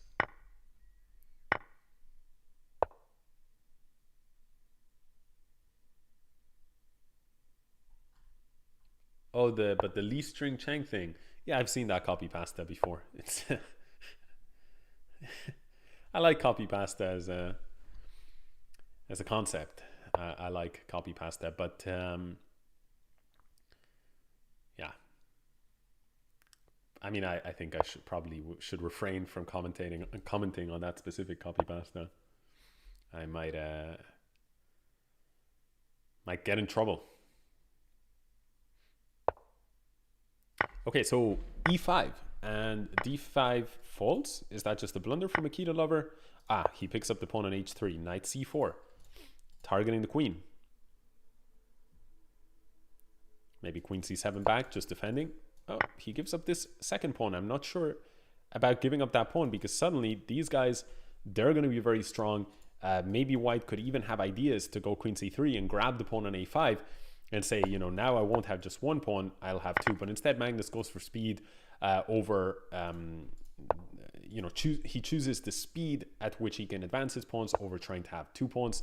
And now bishop to c6, hitting the rook, looking for b5. And honestly, it's looking great here for Magnus. The only thing he probably has to worry about is that his king is a little bit at risk of being attacked with some e4, h5, h4 ideas. But as pieces come off the board, these ideas become less concerning. So rook takes e8, maybe we might even see queen e5, offering further exchanges at some point. The question is, will Magnus take time to solve this problem, maybe with a move like d4? Or will he just say, take my pawn, go ahead, you win a pawn, that's true, but suddenly my pawn is my pawn is on the 6th rank, and what are you going to do about the very simple plan of b7, queen a8, and just keep on rolling the pawn? Well, this is what black has come up with as a defensive resource, but the problem, white will at some point try to engineer a way to get that rook onto the 8th rank, and with that dislodge the knight. For now, the queen is under fire. Magnus needs to figure out how exactly he's gonna do this. Now this is the way he's going about it. Queen e8 is a potential threat, because if you take, rook takes, the knight falls. If you don't, if you move the king, then I can take you here. Rook d1 played, king g2, and now the knight is falling. So maybe black has to go very, very passive here, knight d6. And maybe we're going to see a move like knight c8 even, just disconnecting the queen from the defense of the knight. And once you move your knight, I can make I can promote to a queen potentially. This move seems like it allows queen e8 check, king here, knight takes, but the pawn would fall. So that's maybe not so good. So how exactly will Magnus play? He goes king h2, so that if he goes for this line, queen takes b7 will not be a check. So perhaps he's seen some potential there. I think he could go check, king here, knight takes, queen h8 check, king takes, queen check, and skewer would be a nice idea. And otherwise, if you go like this and you take, then I can take this knight. But the problem is then queen takes f2. Magnus says, you know what, take your overcomplicated BS elsewhere, and he finds knight takes f7 as a much better solution, picking up a pawn and converting to a winning knight and pawn endgame. So very nice play, very nice technical play here from the world champion.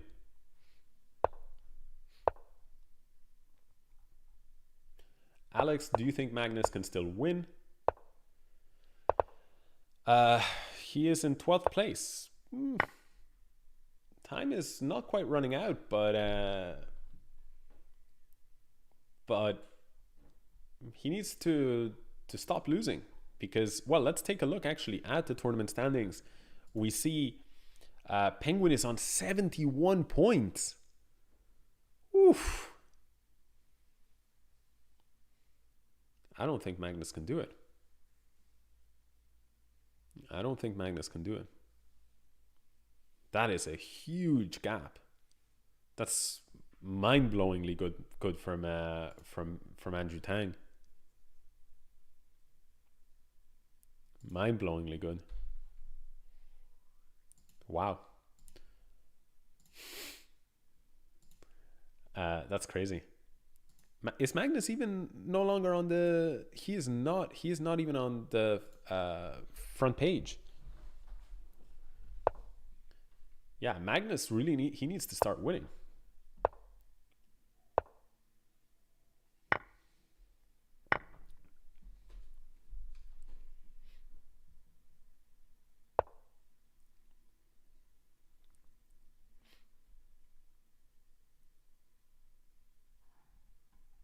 Okay, b5.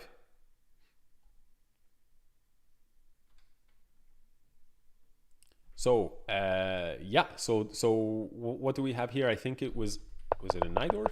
No, it was a Sicilian, but not a Najdorf. Okay, queen takes d4 and b5 and queenside castle.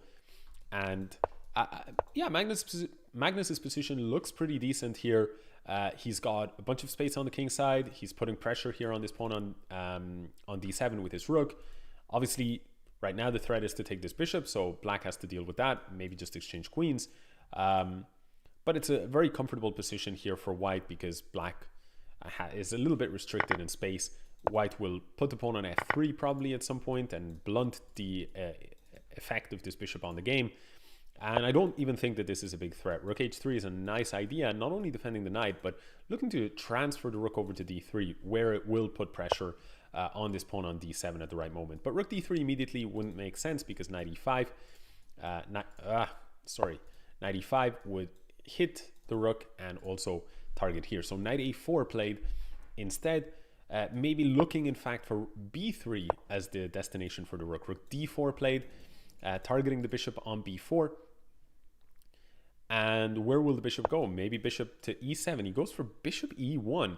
That is an enterprising move, but it looks like a strong move because now white has to deal with two threats.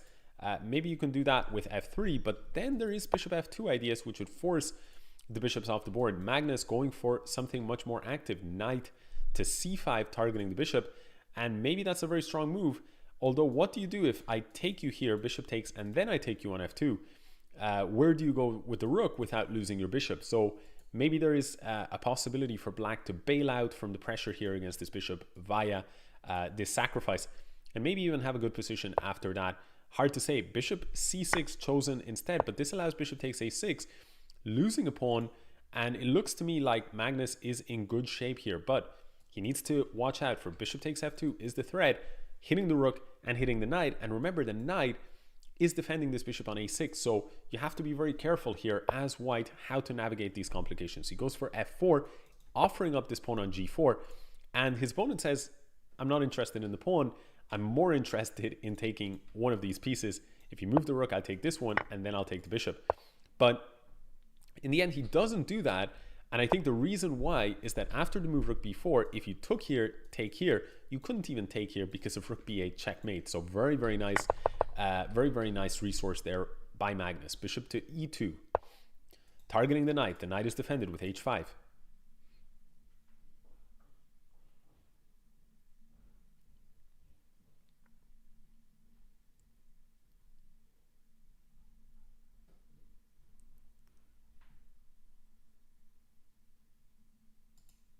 And Magnus goes into the tank.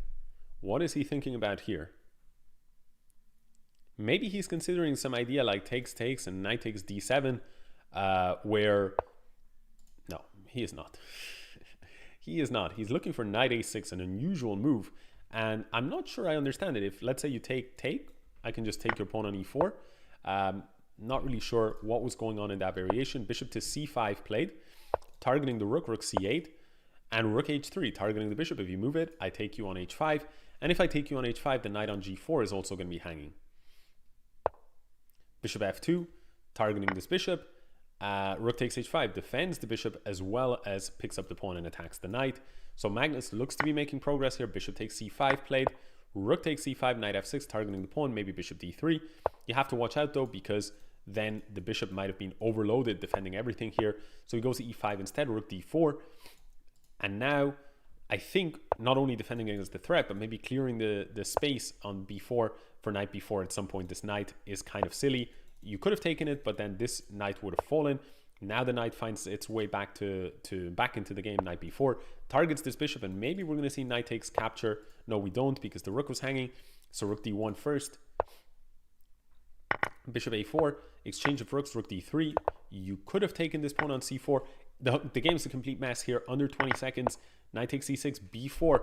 White seems to be in control. These two pawns, very strong. Bishop d3, looking to advance the pawns, but be careful if you go b5, knight takes b5 because of this pin. Now, maybe transfer the rook over to g2 to try and pick up this pawn. Rook takes g2, picking up the pawn on e5.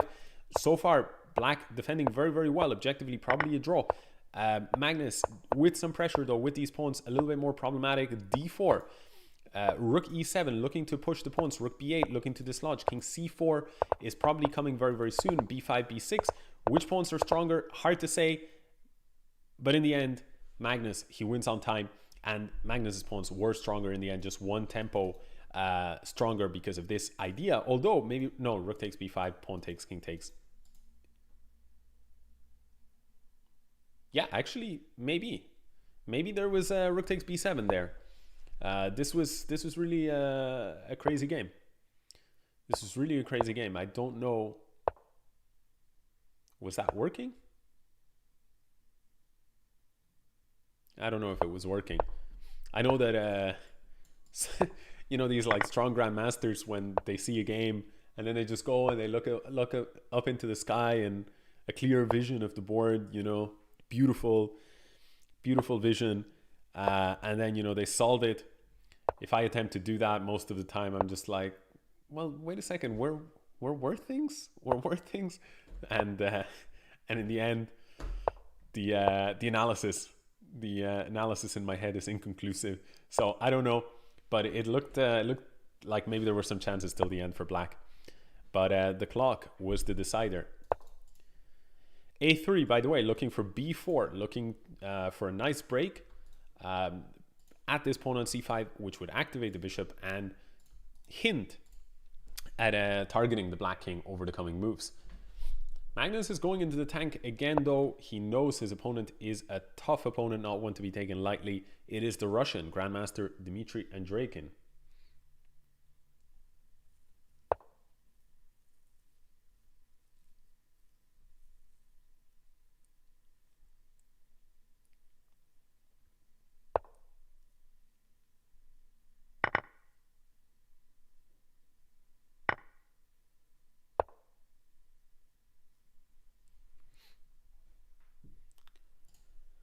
So Magnus, he has crawled back into...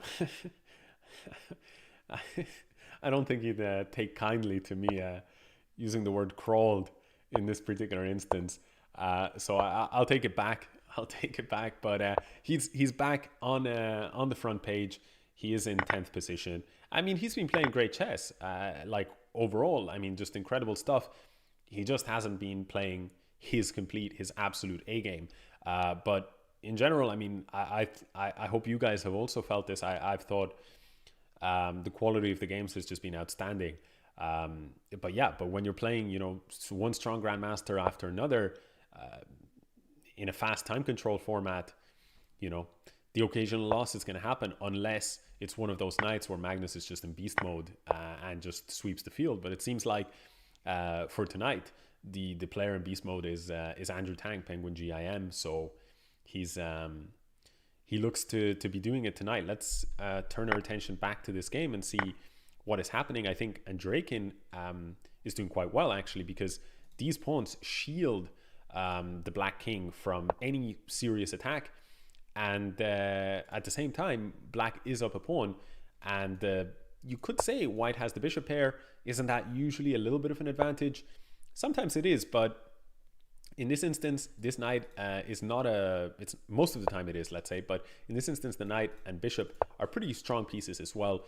So I don't think it's so significant, while this 3 against 1 majority for black on the queen side is very dangerous if Magnus cannot stir up some activity anytime soon. And if you ever go e5, you give me the d5 square, I put my bishop on d5, and maybe there is just nothing there. So in the meantime, black is the one who is pushing his agenda on the queen side, and I don't see a good solution for Magnus. He's looking for c takes b3, maybe queen takes b3, and then e5, when at least bishop d5 is not possible because the queen would hang. But at the end of the day, it's just one check. He goes for e5 first. Maybe he's hoping if bishop d5, now I can take you, and take this pawn and play an endgame where I've recovered my pawn. While if you do something else, if you move the king, now I can take you. And after pawn takes, your pawns are a little bit weak. Now I take you, and I'm looking for some queen e4 ideas. So for example, queen takes b3, queen e4 would threaten this.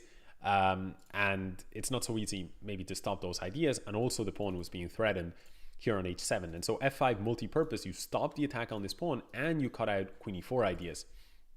So nice defensive play from Magnus. Certainly the game isn't lost. Anything can happen. But probably if you put this through a computer, it would tell you that black is doing very, very well indeed. F takes g4. Just saying, okay, well, maybe this pawn is just free. So, well, does Magnus have an answer to this move? I think I wouldn't be surprised with some kind of king move at some point. Maybe take, bishop takes, and then a king move. Just to sort of sidestep this super, super unpleasant pin. Beautiful game so far being played by Andreikin. He goes queen d8 though. Ouch, was this missed by Andreikin? He looking for queen a8 and queen takes e7. You do have knight c8, but then I can go check, and king here, I can start checking you, and I think it's game over. Oh, beautiful, beautiful checkmate on c6 with the bishop coming up. Bishop c6, so nice. And it just goes to show, right? Give him, an inch and he'll take a mile. So really a beautiful game there from, well, not beautiful. It was it was a hustle. It was a hustle, but it was a beautiful hustle.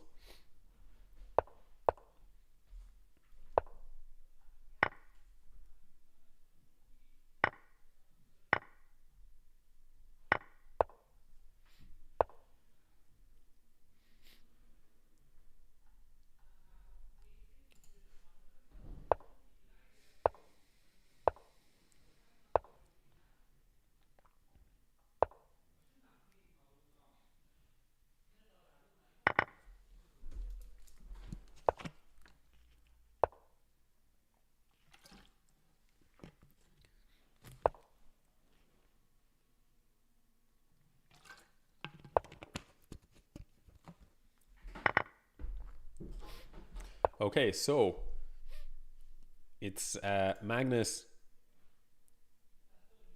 Magnus is playing against Rasulov Vugar, who is one of the very few who defeated him in this tournament. And well, let's see if Magnus can take revenge. Knight e4. I'm a bit surprised. Could you not have taken this pawn? Knight takes, then bishop takes. Maybe Magnus, I'm sure he saw that, but maybe he felt that going for knight e4 and targeting the pawn on c3 was objectively a better move. And here, material is level, but Magnus, I think, has a very, very comfortable position. He's looking for queenside castle now, knight c3, maybe bishop takes f3 at the right moment, might break up the pawn structure, but he does give up the pawn on a7. Maybe that was not necessary. That's an important pawn, perhaps. I mean, or at least it's just a free pawn. And Magnus, he goes for g5. Enterprising move. The point is, if knight takes, you go rook g8, and you really don't want to allow the rook and the bishop to pair up there against g2. So we see rook e1 instead, rook d3, and now knight to d4, the bishop defending all the way from a7. And yeah, good game from Vugar so far. Once again, looks good here for white. He had a bad position only a couple of moves ago, but now position seems to be good after he's grabbed this. He snatched that pawn on a7. He is, at the end of the day, up a pawn. McDonald Carroteiro says, Alex, do you think Nepo stands a chance in the upcoming 14-game match against Magnus? I find it hard to see Magnus losing a world championship match. Also, don't see myself calling someone else world chess champion. Yeah, I mean, of course, Magnus is the favorite, but Nepo, some people may not know, he is actually one of the few players who has a plus score against Magnus. And admittedly, a bunch of those games were played a long time ago, so I don't think it's, hugely relevant, but it is relevant in my opinion. And I think part of its relevance has to do with the fact that Nepo has a very combative and sort of like he has a style that is, he plays very confidently, and he has there's a word I'm looking for that's not coming to me. He has a very not unapologetic, but some kind of word like this, where he's willing to take risk. He trusts in his own style and his own way of looking at chess. Trusts in his abilities and his tremendous calculation speed. He's a very different player than the previous players who competed against Magnus for the World Championship title. And to my mind, of the players who Magnus has faced off against in a World Championship match, the best objectively at the time of playing was Fabiano Caruana. And well, that was an incredibly close match, went down to the wire, went down in fact to playoffs. And that was also the case for the extremely close match between Magnus and Karyakin. So, we can say that maybe Nepo will not be the objectively strongest player that Magnus has played, but he's pretty damn close. I mean, the difference is very marginal between someone like Fabiano Caruana and someone like Nepo. It's only a handful of rating points. And on the other hand, I think that the style of Nepo will probably be a little bit more difficult, and the stylistic difficulties that Magnus will encounter playing against Nepo, I think will offset the slightly stronger play from Caruana. So what I'm trying to say is that I think Nepo has as good a chance as Caruana on paper to defeat Magnus. And the last time that Caruana played for the title, he came very, very close to doing so. So I think we'll probably see, like, let me put it to you this way. If someone offered me 2-to-1 odds to bet on Nepo, I would take it. Meaning I really do think that Nepo has a greater than 30% chance to win the title. And finally, also, there's another important detail, which is that Magnus was very quick to take a draw in the final game when he had a better position, because he was so confident that in the rapid portion in the playoffs, he would just crush Caruana. And that's exactly what happened. By the way, Magnus here in a little bit of trouble in this game. I don't know if he will come out of it alive. It looks like he will. All the pawns will drop. But the question is, what about the clock? So let's see. Does he get flagged? It's looking bad. He does get flagged. It's not looking good for Magnus. Magnus's attempt at taking down this particular titled arena. He is now down to 15th place. But yeah, just to get back to this one point, like, I don't think that Magnus is going to be as confident forcing tie breaks or something like that if that situation arises, or just playing tie breaks in general. I don't think he's going to be as confident against Nepo as he would have been against pretty much all his other challengers, all his other previous challengers. There's another thing as well about Magnus, which is, no, I was going to say something silly. I was going to say, I don't know if Magnus is, quite as hungry as he was in his previous matches. I mean, when he played Anand, he was super hungry. He wanted to become the world champion. And then, his early defensive matches, they were, he wanted to be world champion for quite a while, right? Quite some time. He didn't want to just achieve the title and then get dethroned. Whereas now, I mean, Magnus has nothing left to prove. So I don't know if maybe there'd be like 1% less hunger. But the reason I say that that's probably a silly comment is that I think players of the caliber of Magnus, I think his competitive spirit is such that I don't think it's going to go away just because he's achieved what he's achieved. I think this is something that is common to many athletes. We see like players like, let's say, Messi or something like that, or Ronaldo, or, take your pick, guys who have been at the top of the game in their sport, in their respective sports, and they've done this for years and years and years.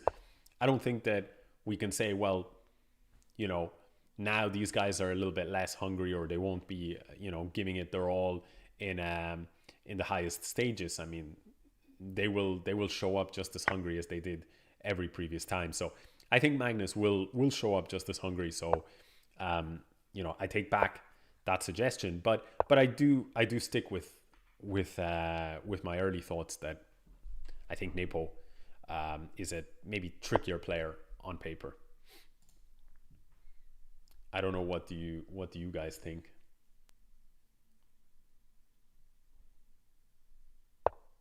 And hello to Rosa Malfoy Felton.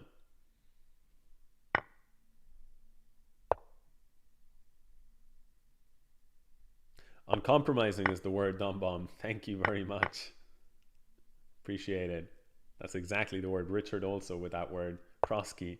The chat was helping me out, but I wasn't looking. Sorry, guys.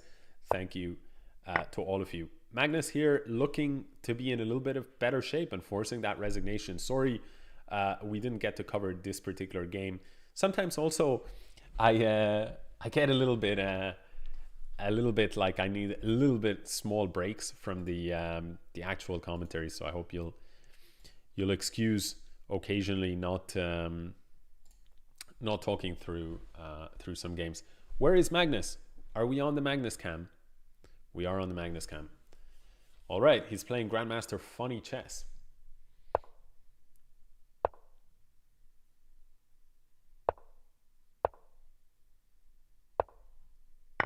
What do you guys think, by the way? Who do you guys consider the biggest prospect in chess?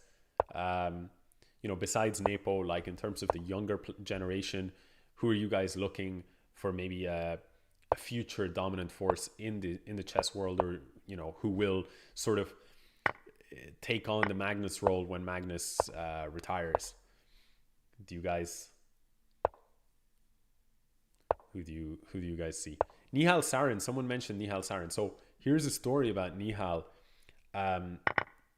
I was very, very proud, very smug with my 5-5 score against Nihal on Lichess. Like we had played like Bullet and stuff like that in the last couple of years. And I thought, okay, I hold my own against Nihal. Life is good. He's of course a very promising player, much stronger over the board, but I can hold my own in Bullet.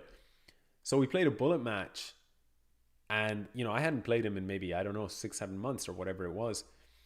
We played a Bullet match. The guy, I don't know the exact score, but it was something like we played 17 or 18 games. Oh my God, he absolutely demolished me. It was something like 16-1 or something. Like I got a couple of draws, maybe a win, I don't know. But it was just,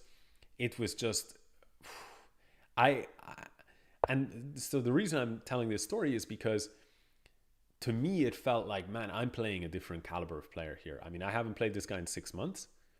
And what I'm seeing today, like the speed of his vision, his, just the quality of his play, it really felt like, I've played thousands upon thousands of Bullet games in my life. And I've played Bullet against most of the world's best. Like I've played a lot against, Hikaru, MVL, Wesley So, and all of these guys, especially like back in the day in ICC and things like this, but also here on Lichess against many in the last few years.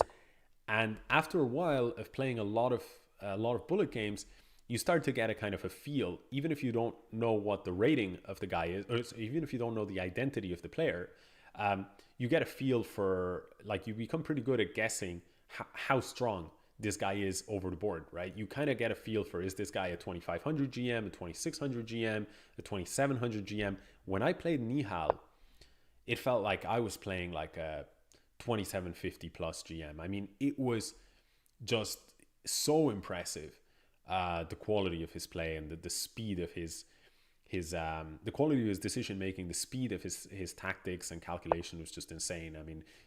It was just, so why I'm saying it is because I really think he's made a huge leap forward, and to me he's going to be like 2700 plus very, very, very soon.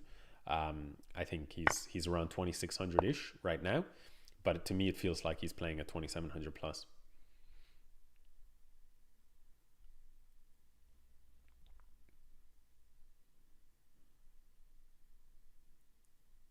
Yesipenko is another one. Yeah, for sure. Yesipenko has been so incredibly impressive. His match against Magnus was really good.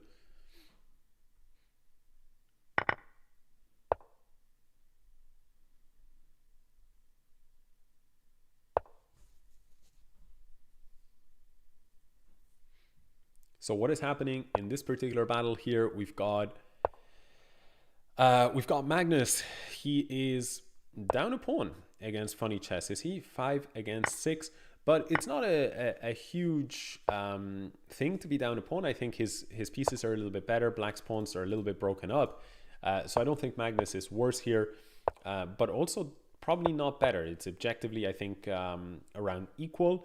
But actually, now that I say this, it's a bit tricky to play this position as Black, because you've got to contend with this passed pawn. You've got to contend with an active rook that might go to b7 with a nasty check. You've got to contend with the white king targeting your pawn. So there's a lot of things that can go wrong here for black. And also, of course, the clock situation makes it that bit harder. A6, you couldn't take it because there was rook b7 check. It's a nice tactic. And now you can't go rook a6 because there's rook d5 check, picking up this this rook. So some nice tactical ideas. Now king e4 maybe just to defend the bishop. But at least black does get in time with rook a3. So maybe not the most accurate play here from Magnus. Rook takes, pinning, but knight b5 unpinning in a clever way. However, Magnus might actually still have this game under control. He doesn't take this pawn, and the reason is he wanted the g6 pawn instead, and taking this one would have allowed black to defend with a tactical idea. So Magnus definitely pressing for the win here, and it's uncomfortable. It's uncomfortable for black, but after bishop c2, king f7, king f5, bishop e3, that's it, game over. That knight will drop. So very, very nice game there, converted by Magnus. But it is looking like you're not going to get there if you're Magnus. We're not seeing any new game being started by Magnus yet. So I wonder, is there a possibility that Magnus is quitting the event with an hour to go? No, he is not. He is playing on. Magnus is not in general someone that will quit an event early just because he doesn't feel he has a chance to win it. But you couldn't blame him, of course, if he were to decide to stop, since it is such a long event. It's a 3-hour event. So yeah. Postmodern Pappy says, how come you didn't play the Irish Chess Championships this year? I'm not I wouldn't consider myself an active over the board chess player any longer. And the reason is, I'm sure you guys, some of you guys will know, playing over the board chess, it's not, for me at least, it's not about, you know, I want to play 9 games, so it's 9 days out of the other stuff I've got going on in my life to play chess. That, for me, the issue isn't 9 days. It's more so that if I play a tournament, I want to be like match fit for it. And then you have to be training regularly, and I haven't done any training in any serious training in maybe the last couple of years. So yeah, I don't really want to show up and get my ass kicked by all the new talent in the Irish chess scene. Okay, maybe we're going to see bishop to b3 here, which would have a tactical idea of d6 or knight takes f7 in either order. King takes, and then d6 would pick up the queen. So these are the ideas. Black will probably have to stop it with queen d6. He goes for that. And now maybe white can try and dislodge the queen, right? Perhaps something like knight d3 looks a bit weird, but at some point maybe knight d3 to put that knight on c5, bishop e5, dislodge the queen, and take things from there. We see queen e2 instead, a more principled move than what I was suggesting, because now you're connecting your rooks, you're targeting this pawn on e7 maybe in the future, and you're immediately threatening the pawn on b5. Excuse me.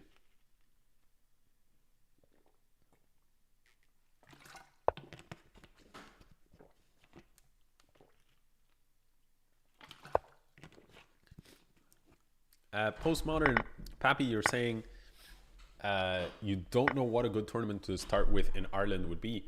Well, you can't go wrong with Bunratty or Kilkenny. Those are two very, very fun events.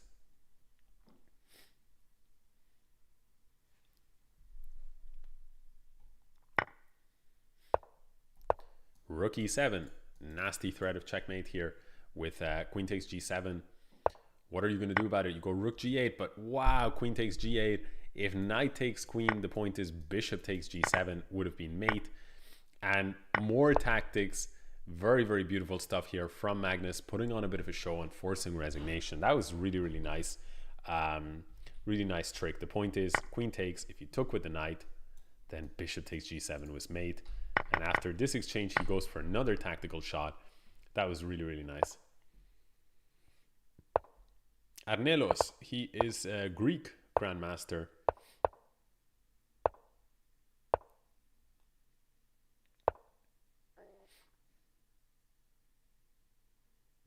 And he is a streamer as well, so he'll be streaming this. He is streaming this right now. We see e5, d5, knight c5, looking to target this pawn on e4, defended by white.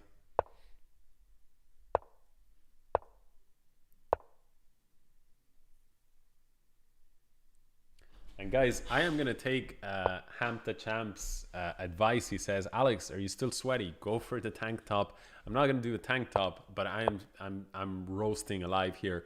So I'm gonna just be gone for 1 second and switch to a t-shirt.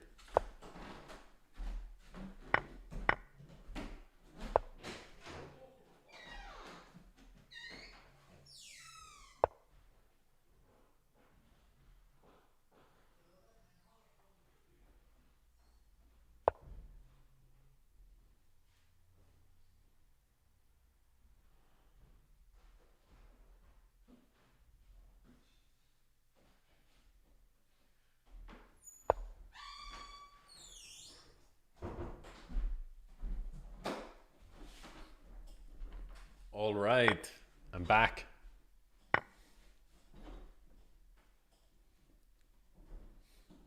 Grandmaster Junior is he is in the house. Is that the Grandmaster Junior? And if so, how did you do today?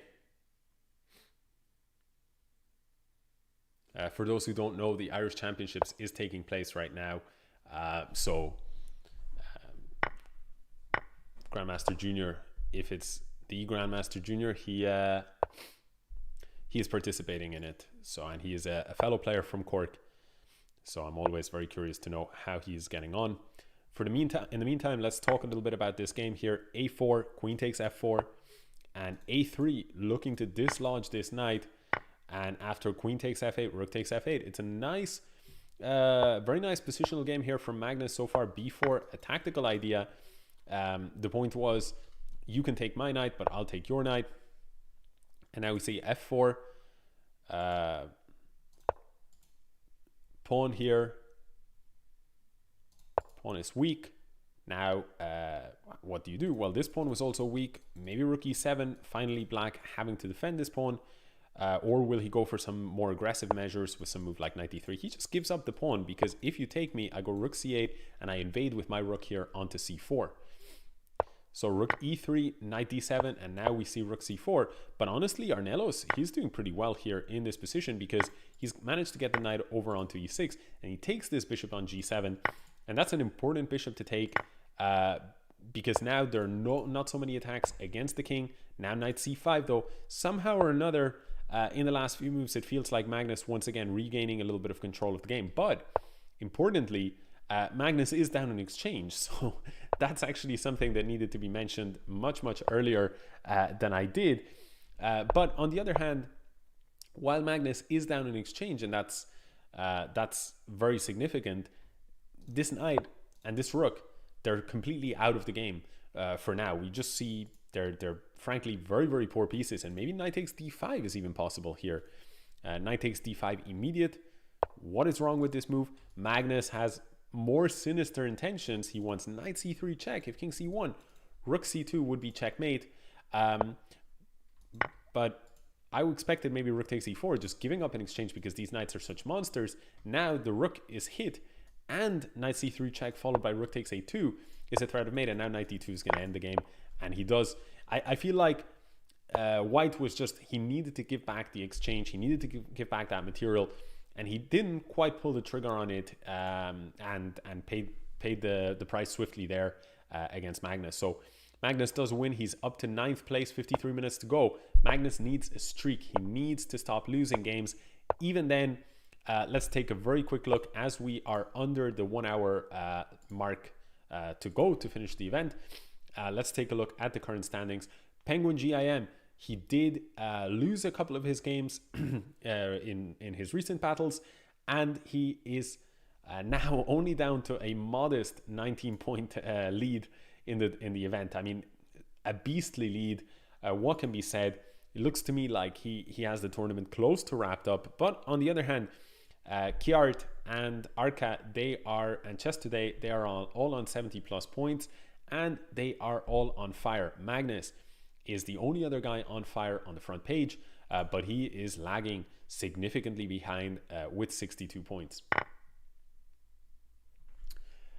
So guys, now maybe if there is a mod, we could run the poll again and ask, with 52 minutes to go, would people now that Magnus, he is looking unlikely to win the event, or you know, also even difficult to get a podium spot, would people like us to switch our focus to other players' games for the remainder of the event? So if someone can, if a mod is here and can make a poll on that, that would be fantastic. But I'm happy to stay with Magnus for the remainder of the tournament as well. So as you guys wish.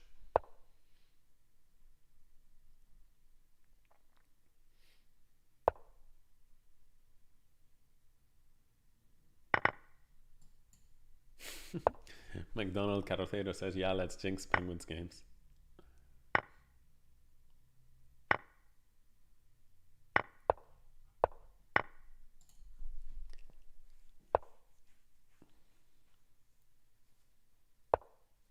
Bishop d4, rook takes d4. What is the problem? Rook b4. That's so clever.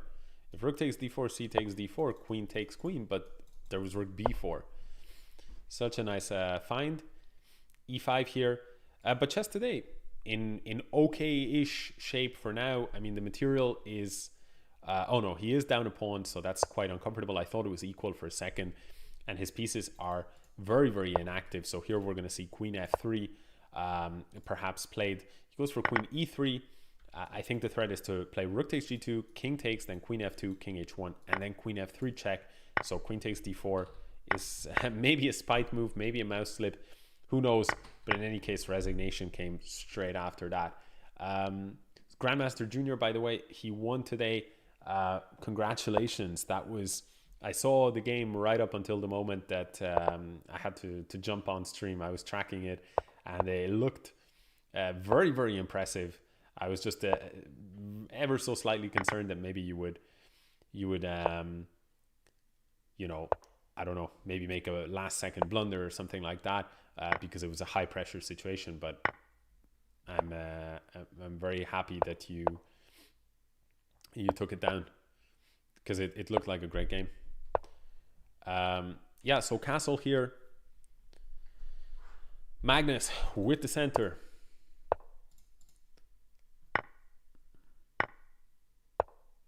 People still in the poll say that they still happy to keep watching Magnus. So yeah, we'll stick with that. As people are saying, Penguin is the second preferred choice, but at the same time he is streaming, so it makes sense between Magnus and Penguin to stick with Magnus. One thing that a little bit surprises me is that Magnus hasn't berserked, because, you know, if he wants to get onto the podium, I think he needs to start berserking.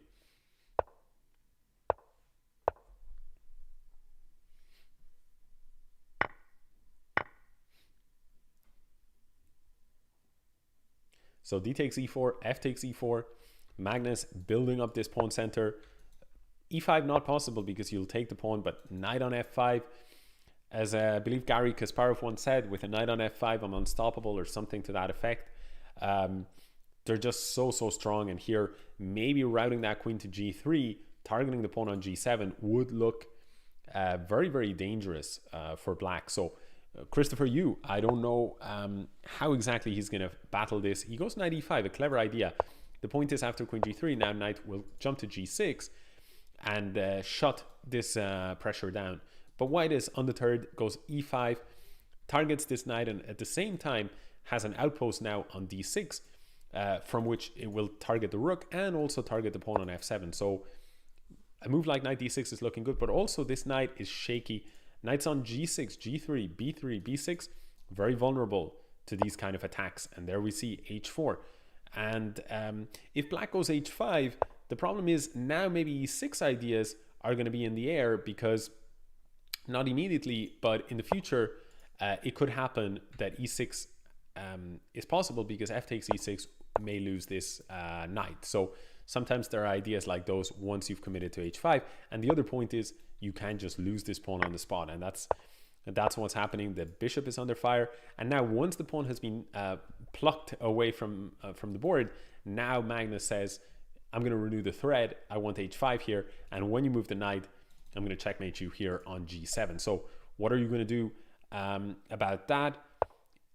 Well, Christopher Yu does not seem to have a good answer so far. Knight takes g7, king takes g7, sacrificing the knight, but it's only temporary because h5 is going to recover this knight, and rook f6. This is just a demolition so far. That king is not going to survive this attack. I think we're just going to see white recovering the knight soon, but not before pressing forward and sort of organizing his remaining piece that wasn't doing anything into the attack. And now maybe at some point we will see that e6. For now, it's not possible still because the queen was hanging. So Christopher Yu, there we see the e6 finally. And the point is, if you take, I have this check, and that's going to lead to a quick checkmate. So f6 played, rook d7 check anyway. If you take here, rook takes, queen takes, the bishop was hanging, so that's why Magnus does not take. And yeah, kudos to Christopher Yu, who is really putting up a strong fight here, a strong survival. Maybe some kind of move like rook f4 might be possible. Just try to get some pieces off the board, but maybe queen b1 check is okay. The reason why the pieces are coming off the board is it was difficult for black to take here because this knight was hanging. Now it's a threat though. The reason is because of the king being on h2, but Magnus finds a very nice way to finally break through.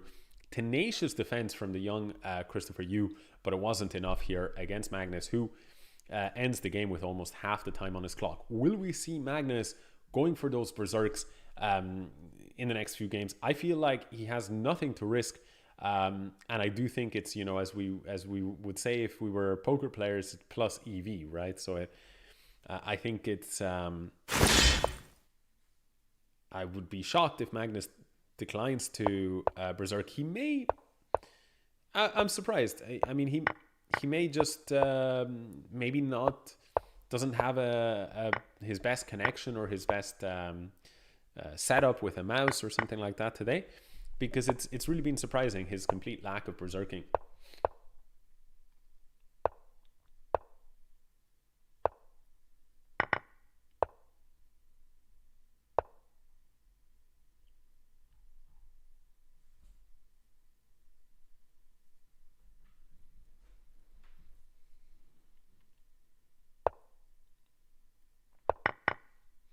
And yeah, it's Magnus will be going for revenge here. Maybe that's why he didn't berserk this one. He definitely doesn't want to allow Knight King to get away with berserking him twice in a row.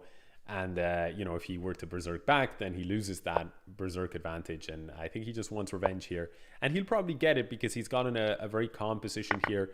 It would be really, really shocking if Knight King was able to hold this, just because of the time situation. The position is probably objectively something close to equal, but if anything, it's actually a little bit better for black, because black just has a more compact pawn structure, all the pawns taking care of themselves, and this pawn on the other hand, it's a little bit weak. At the same time, maybe a move like knight e4. I thought knight e4 if knight takes, queen takes rook, but knight e4 rook c7 is the idea. So queen f4, a smart move here. Knight goes to c4, active square for the knight, but yeah, objectively seems like white is okay here. The pawn may be a little bit weaker, but the pieces are more active, with a bunch of pressure here on f7. The knight on c5 is a pretty active piece as well. And maybe white has an idea like, let me move the rook and go knight d7 to dislodge this rook. He goes for a different tactical idea. Knight takes e6 is the threat. And why could he not have done it here is because knight e3 check was suddenly black's threat in the last move. So that explains this sequence here. Now h5, kicking the queen away, queen f6, offering a queen exchange, understanding that this endgame is actually definitely not worse, probably a little bit better. Maybe f5 Instead, he goes for knight here. Knight b5 missed. Knight b5 is strong because now there is no way to defend the fork because rook a3, that square is not covered. So now Magnus has picked up a pawn. He's in control here. Will he be able to convert though? It is only just one pawn for now, and Black's pieces are finding it a little bit difficult to get into the game. Let's say you move the rook over, this pawn would fall. If you start moving your king back, maybe you get checked. So it's a little bit tricky, and at the same time, aggressive intentions here from Bortnick, who plays f5, and now he even gets in knight e6. And you know, Magnus's pawn structure, it's not looking fantastic. Then again, neither is Bortnick's. And now rook takes d4 is possible, and knight takes f5 is possible. The whole house collapses. He just needs to avoid some knight e6 check trick here, but I suspect he'll move his rook. Knight e6, king g8, rook check, king here, and suddenly the checks are gone. Bortnick, now rook takes f4 is the threat with knight e6 check picking up, and Bortnick misses that threat, and that is it. Game over. Magnus will get his revenge.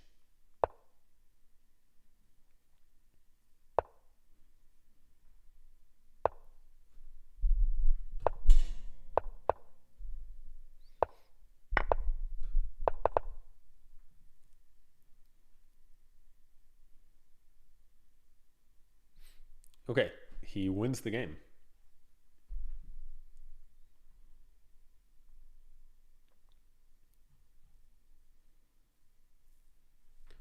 And now, 40 minutes to go. It's Hovik 7, his Grandmaster opponent this time.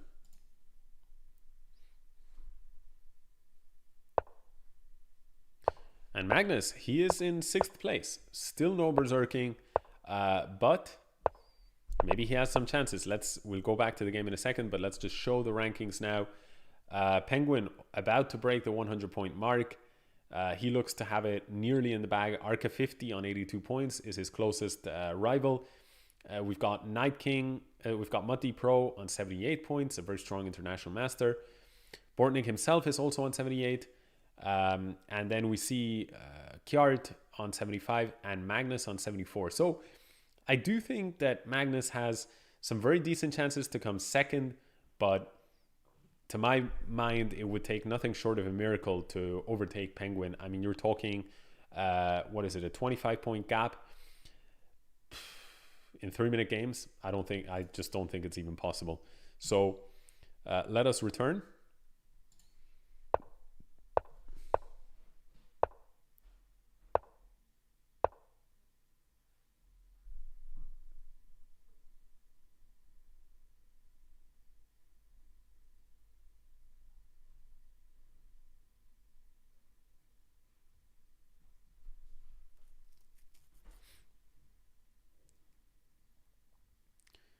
Looks to me like the rook just got trapped. So nice idea here. After knight d7, nice tactic, knight e4. Rook is hit, and there's just nowhere to go. So rook takes d3, forced, but I think after...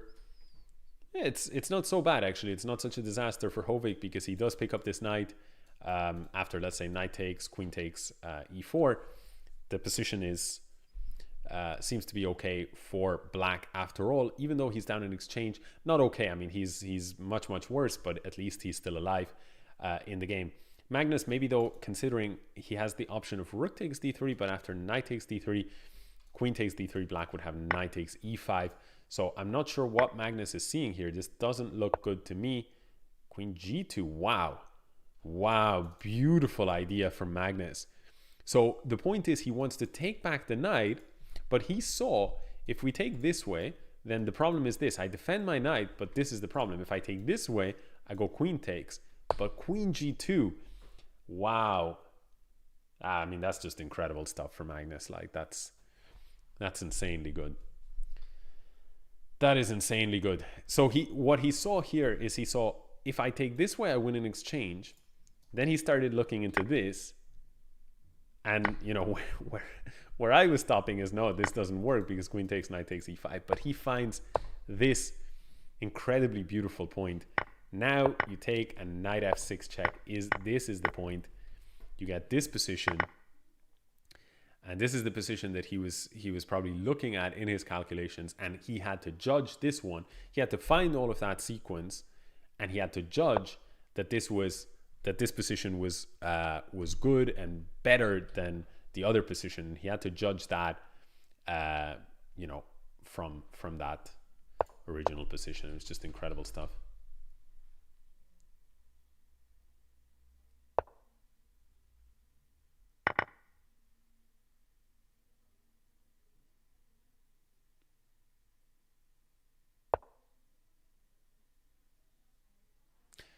Nevertheless, you know, Hovik, he's still fighting. He does have a bunch of material. Doesn't look like it's enough, but still, White will have to coordinate in order to win, because Black does have some nice central control for now, and the pawn on f4 is falling, and knights are very tricky beasts, as one of the OGs, if not the OG chess network, likes to say.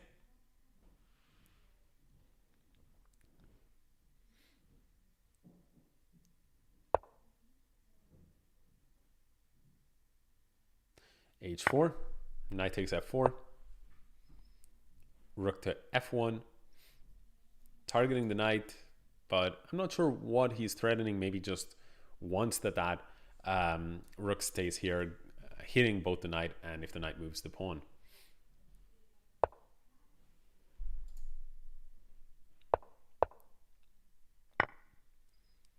And I think this will be lights out. No king g2 because of knight e3, but that's about the only trick. You have one more check, but the king will go to e1, no more checks, and in the meantime, the black king side, the black king is just getting hunted here on f7.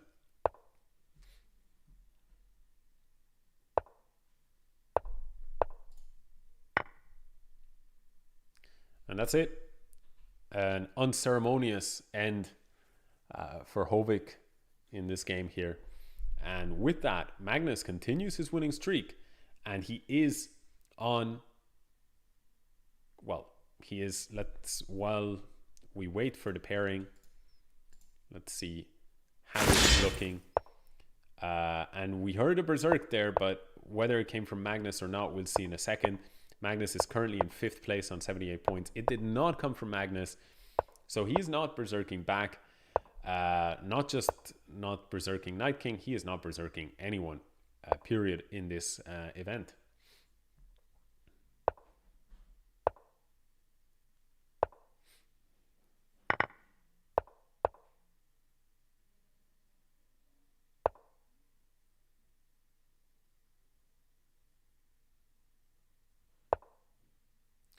c5, g4.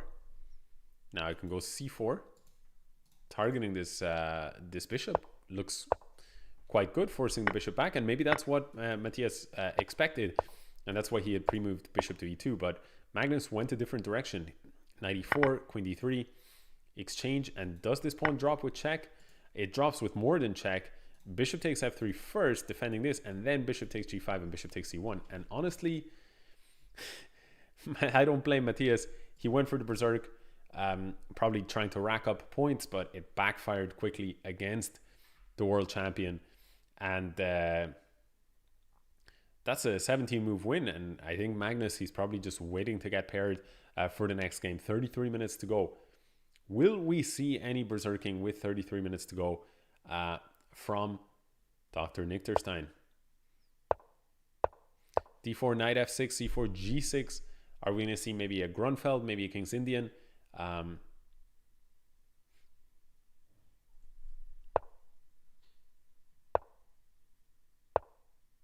h4, a trendy line, looking for fast h5, putting pressure. Knight c6 here, knight e2, and h5. Black stops h5 ideas from white in his tracks. And now a6, rook b8, b5 are sometimes ideas just to try and target this pawn on c4.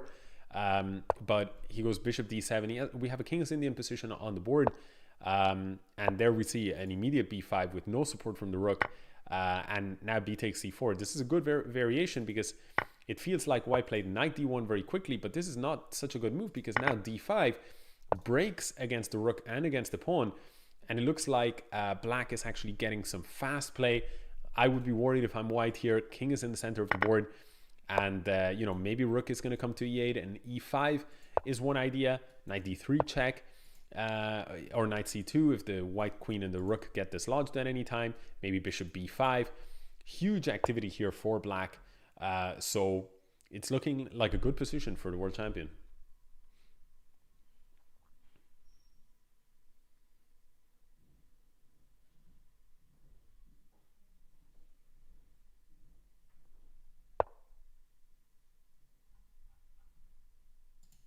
Bishop to b5.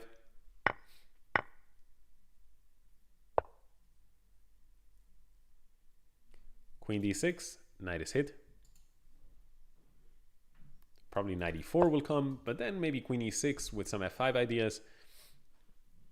Or maybe even queen h2, a little bit of a bold move, but targeting this pawn on h4, and maybe not such an easy move to meet. I guess if queen h2, you go g3, and everything is more or less safe. So queen a6 chosen by Magnus, looking for knight d3 check, which would be a devastating fork. White is probably going to go knight f2 just to cover that d3 square. What else? And maybe black at some point will look to bust open lines here on the e or on the d file. Looks, based on this move rather than say this move or this move, looks like Magnus is not intending to play e5. If you did, maybe you'd want your rook here. On the other hand, maybe he is intending to play e5, and after pawn takes, he just doesn't want to have his rook here because there might be some forks. In any case, none of this happened. Knight takes g4 played. That slipped up on giving, sorry guys, sorry for not showing the moves there in real time. I didn't realize that the game would end so quickly, but the rooks, sorry about that, my bad. Yeah, the rooks both dropped in like half a second, so we missed it. But yeah, I need some more water.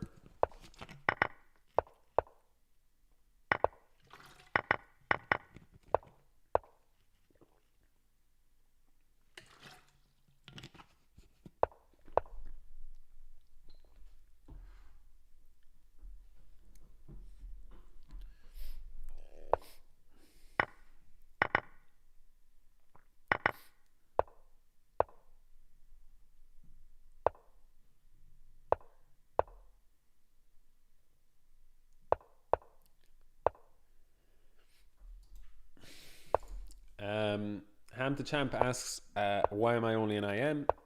Will I go for GM? For some time I considered, didn't consider, I tried to go for the GM title, mainly in 2018 after I got my norm. I got a GM norm and I was about 2465 in live rating. So it seemed kind of more realistic, but at the time I was like 31. So I understood if I go for the GM title, it has to be probably now. But then I had a very bad streak and I lost like 50 rating points in Hungary, where I played a few tournaments back to back. And then I was kind of back to square one on my rating. And after that, just too many things, too many like real life stuff, too much real life stuff kind of captured my attention. Not the chess isn't real life stuff, but what I mean is like things relating to like professional things. I mean, for me, the Grandmaster title would never be a professional pursuit, but rather it would be like it would have professional benefits, but it would mainly be like a hobbyist pursuit, or a pursuit of like passion about something. And yeah, I didn't really have enough passion to put in the insane amount of work needed, not to guarantee the title, but to give yourself a shot at the title. And so yeah, since then I haven't given it another shot. Maybe I'll give it a shot in the future, but I don't know. Maybe not so likely, because time goes by fast, right? And I'm 34, and like probably I'm not, if I don't give it another shot in the next 2-3 years, I probably won't give it another shot. But yeah, that's sort of the answer. So in this game, we should focus on this one. It's, yeah, Magnus is just converting it just in time there. Very, very quick calculations. And Knight King, who berserked him again, he did not survive this time again. So Magnus will be quite happy there, I think. Yeah, that was very nice. Yash with a good point. Hey, you can go for the record of the oldest GM. I don't know what that record is actually. So we've got 27 minutes on the clock, and yeah, Magnus, he's in third place. He's done it in terms of getting onto the podium. Let's quickly take a look at what the rankings look like. And wow, there is now only a 12-point gap. We should focus again on these games. I was in chill mode. I thought, nah, I mean, we're not like we're watching the games and it's nice, some very interesting tactics, but we are not watching a race for first place. But now we might actually be watching a race for first place once again, because Penguin, he is having poor results and Magnus is on a streak. And what Magnus may get, he's not guaranteed it, but what he has a very good chance of getting is a game against Penguin, maybe 2 games against Penguin. And that really would open things up for Magnus, because if he can get those wins in against Penguin, he'll rack up the points while slowing Penguin down, cutting the possibility for streaks, etc. So I think right now at this point, Magnus could still do it. He's cranked up the pressure, and that's one of the things about Magnus. He is a very, very much clutch player, and we might see Magnus here being clutch again. Still a massive uphill battle, but let's take a look. We've got 25 minutes to go in this game here. The position is looking pleasant for Magnus. Still a lot of work to do, but maybe we're going to see a knight to e5, queen to c4, although be careful, rook to d2. I'm not sure actually if I take back what I said about pleasant for Magnus. I think it's just really complicated. We do see knight e5. Why is rook d2 not a problem? Maybe because of queen c8, some tactics like that. And if king g7, knight d7, what a beautiful idea if this is the idea that he has in mind, where the point would be queen f8 check would be the threat. Queen a6, we'll never know if that was the variation, because black does not allow such a possibility. Queen c7, though, the rook and the pawn are both hit. Now the rook has to go passive back to f8, and maybe we'll even see a move like knight g4, putting pressure, but instead Magnus consolidating the position, knight d3, preventing any queen takes e2 ideas, putting some heat on this knight, and at the same time defending the pawn on f4, a multi-purpose move. What do you do against g4? I'm not really sure where that knight was supposed to go, but Magnus did not try and hunt it down. Maybe he'll try and hunt it down on this next move.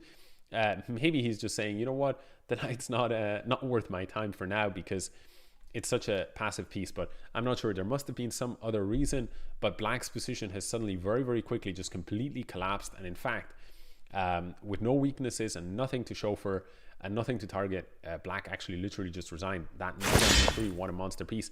And Magnus's no berserking approach has led him to just win a lot of games because of the, you know, huge advantage that that not berserking back gives you. I mean, if you're the world champion, I mean, there's no player who's going to easily outplay you. So yeah, incredible. But Magnus, he's still in third place, but let's see if he can do it, if he can prolong his streak with this particular battle here against the German Matthias Blubam. a5 looking for a4, looking to break down this structure, and bishop takes g7, king takes g7, queen c3 check, giving a check, the king dropping back.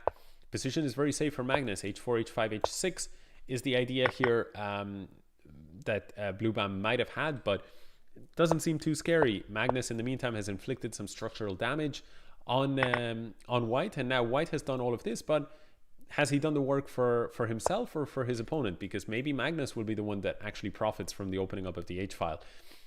White in the meantime pushes the pawn to a4. Doesn't seem too scary. At the same time, it destabilizes this knight a little bit. Bishop c6 and a5, and there we see the knight being targeted because it's a little bit less stable once it doesn't have the support of a pawn. We see rook b4 with bishop a4 ideas now, further targeting the knight, and at the same time the knight is defending the pawn on a5, so you have to be a little bit careful. And we do see bishop a4 here, and yeah, we see a massive liquidation, which will end up in the pawn on a5 being grabbed for free. And now it's better structure, more time, up a pawn. And this is not the type of position that Magnus loses. There are other positions where you might be up a pawn, but you lose them because the position gets a little bit out of control. But here, short of hanging mate with queen b8 and queen h8 ideas, short of that, Magnus is not going to lose this game. You know, it's just too comfortable for now.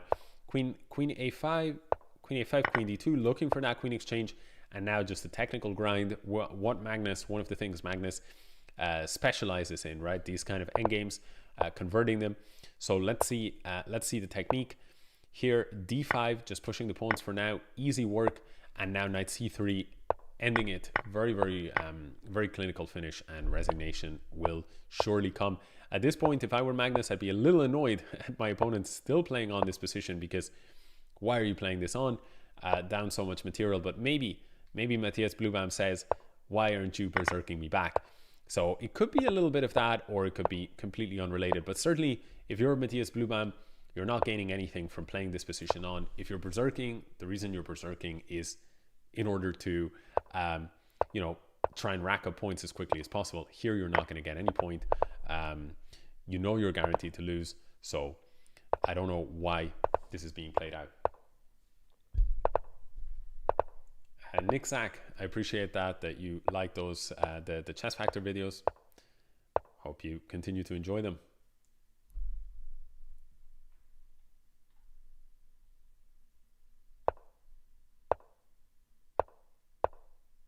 And thank you, Ferro Yako.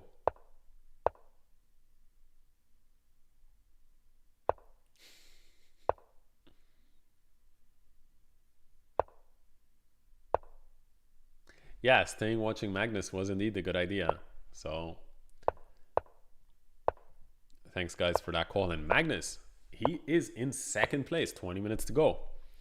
Let's very quickly just check the rankings. He is only 7 points away, 20 minutes to go. And if I were Penguin, I would be sweating. Of course, Penguin, I'm not sure that he's ever broken a sweat in his life. He seems like a very cool customer.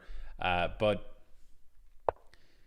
he's at least figuratively sweating, because you have to be very concerned. A tournament which felt like, okay, it's been wrapped up, and now you've got the world champion hot at your heels, you know, on fire, and just basically the nightmare situation. But let's see, f4. And Magnus, he's up this game. I mean, the quality of his play has been fantastic. Well, throughout it's been, of course, fantastic as always, but it's been just another level up in the last while, and he's just been steamrolling through his opponents. Now, to be fair, a lot of his opponents have gone for the somewhat dubious strategy of berserking, and Arca, he is not doing that. So let's tune into this game. Knight b4, queen e2, defending the pawn on c4. And to be honest, the position looks very unpleasant for Arca, because black doesn't really have a plan, and at the same time his center is burning alive here, with e takes f4, bishop takes f4 happening. And now maybe at some point we're going to see e5, breaking open this diagonal. But I don't think Magnus will do e5 instantly, because then the knights would have that square. So instead he goes knight d6, looks like a great move to me, hits the queen on c8, and at the same time maybe toying with the idea of putting the knight here. Also pressure on f7. Black says, I've seen enough with that knight, gets rid of it.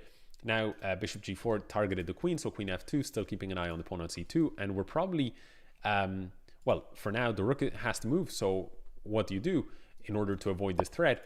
But the problem is, if you move the rook, then e5 was a huge problem, because the pawn on f7 was going to collapse. Pawn on f7 still going to collapse potentially, knight takes f7.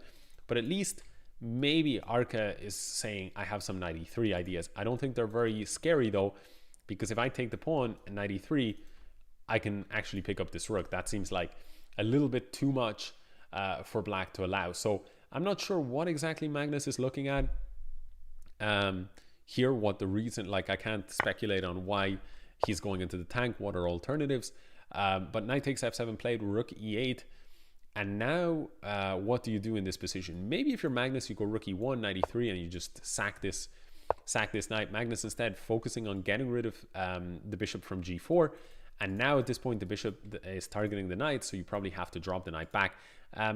Again, not really sure what exactly is being accomplished here. Maybe bishop takes d5, knight takes d5.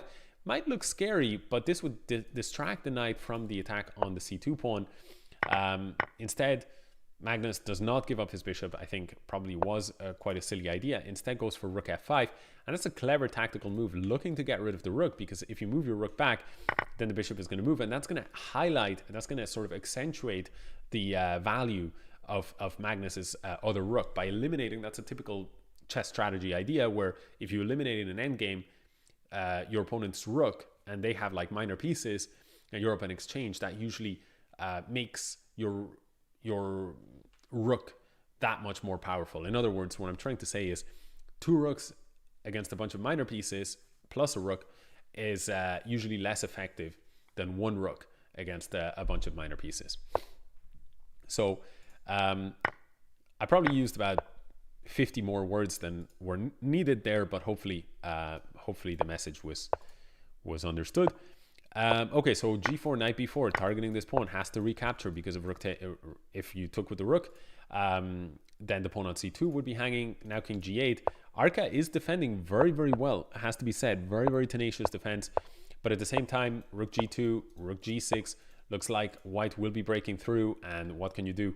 I mean, once the rook, you see that value of the rook being the only rook left on the board, it just starts to hoover up pawns. Whereas if black still had 1 rook, maybe he can just about hold his weaknesses with that extra rook. So another win. Magnus still in second place though, but let's take a look at the rankings. It's 102 against 108. Penguin, he's got a 6-point gap. He doesn't have a streak, but I notice he started to berserk.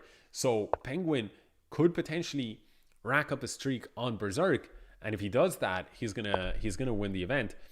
But it's a little bit unfortunate for Magnus actually that throughout the event he hasn't been paired against Penguin. So he's been chasing Penguin for the last while, and he hasn't gone in a single game against him. That's just luck of the draw. But that's exactly what you want if you're in Penguin's shoes, and exactly what you don't want if you're in Magnus's shoes. He wants that shootout, right? He wants that because that's his best chance at catching up with 40 minutes to go.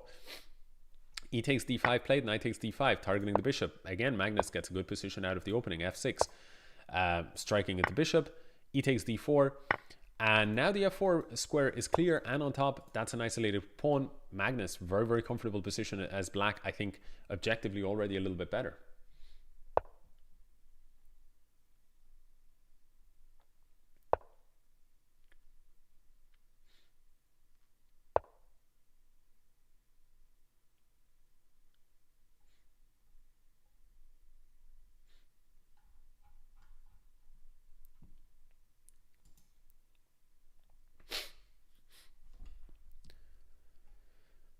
Okay, rook to e1.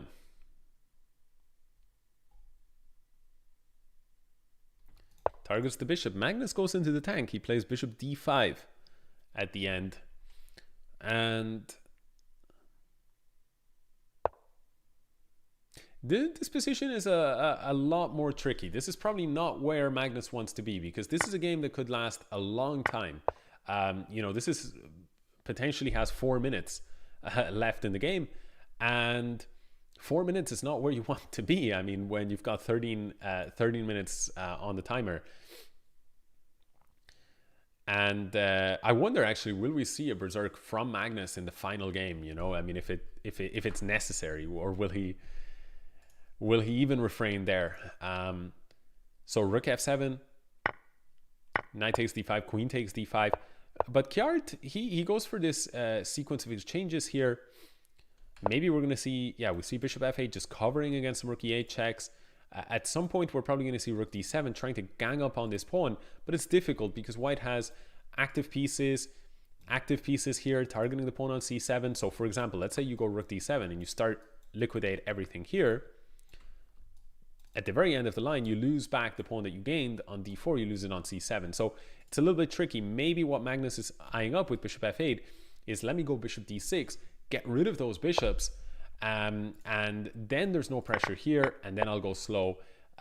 Instead, actually, everything I said, disregarded, because the rook was actually defending the pawn.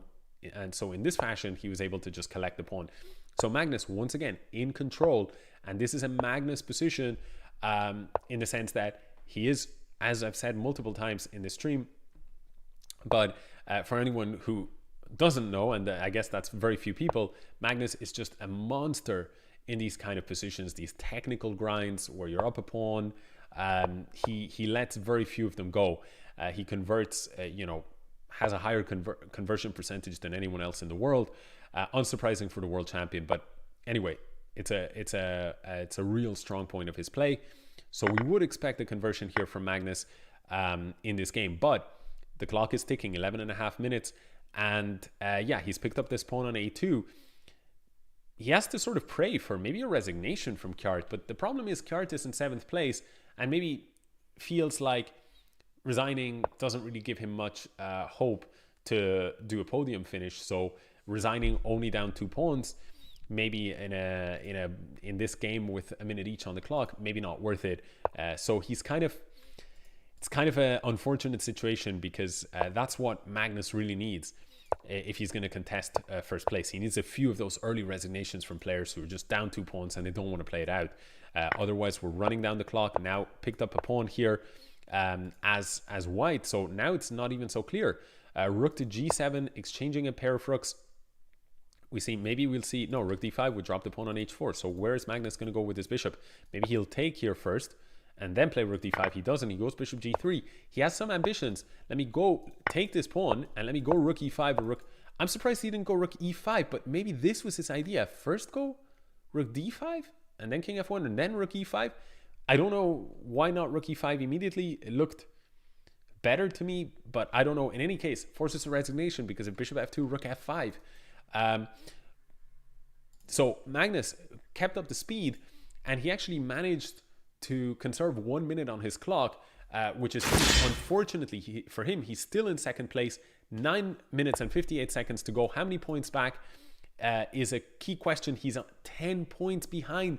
Penguin actually is on berserk. So Magnus, no miracle for Magnus, I don't think, unless he wins this game. He would need to win this game, and he would need Penguin to lose his game. So it's wow. Yeah, I'm almost tempted to look at the Penguin game just to see, but because it's sort of out of Magnus's hands, right? I mean, incredible from Penguin. Penguin is such a fast, strong bullet player, and just incredible player, and so he is one of those few players in the world who can actually berserk Grandmaster opposition and get the win. And now it's not looking so pretty here. Again, shocking to me that Magnus didn't berserk back here against the 2700 opponent. But I think, as we've talked about this a lot, he's just determined, I'm not going to berserk in this particular event. He's not one to be shy about berserking in general, but in this event, he's chosen not to. And seems like that strategy will remain till the end. Knight e4 here played, and queen e2 targeting this knight. Maybe we're going to see bishop d5. Maybe we'll even see scooping up this pawn. Queen g4 is a fancy move. If queen takes e4, queen takes h4 is the point. If bishop takes e4, you'd lose your queen. So a fancy move here just to get the queens off the board. Now the knight is targeted. Maybe we'll see some move like knight d2. It's hard to say, or maybe just drop it back to a safer square. Knight d2 played, and white resigned. I'm a little bit surprised. Why did white resign? Am I missing something? This does not feel like a resign worthy position, but it's what we said. Magnus needs early resignations from opponents, so he gets a little bit of a gift there from Muhammad. And maybe the fact that Muhammad is in 4th place and potentially challenging for a podium spot is what motivated Mohammed to resign. So let's go back to the rankings. 121. Penguin won again. Penguin won again. Incredible. He berserked and won yet again. And now he's berserking again. And his opponent has berserked. So that is not looking good for Magnus. Let's go back. 11 points separate the two. And 7 minutes only on the clock. Penguin would have to basically lose his remaining games. And in under 7 minutes, Magnus would need to log, what was it, an 11-point difference? So Magnus would need to win 3 games in under 7 minutes. It's nothing short of a miracle would be required here. So it does look like Magnus is cruising, but cruising to second place.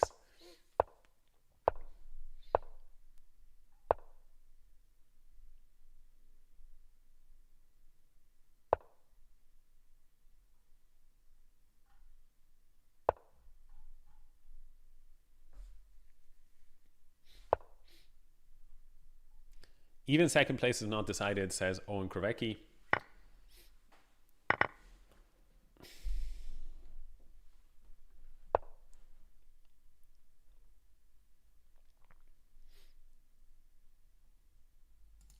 But it has to be said, unfortunate for Magnus that he did not get paired once against Andrew Tang. I've never seen that happen, that, you know, 2 players are slugging it out over the course of a 3-hour event.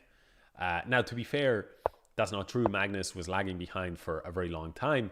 But still, for quite some time, they've been, you know, he's been chasing and he's been right up there.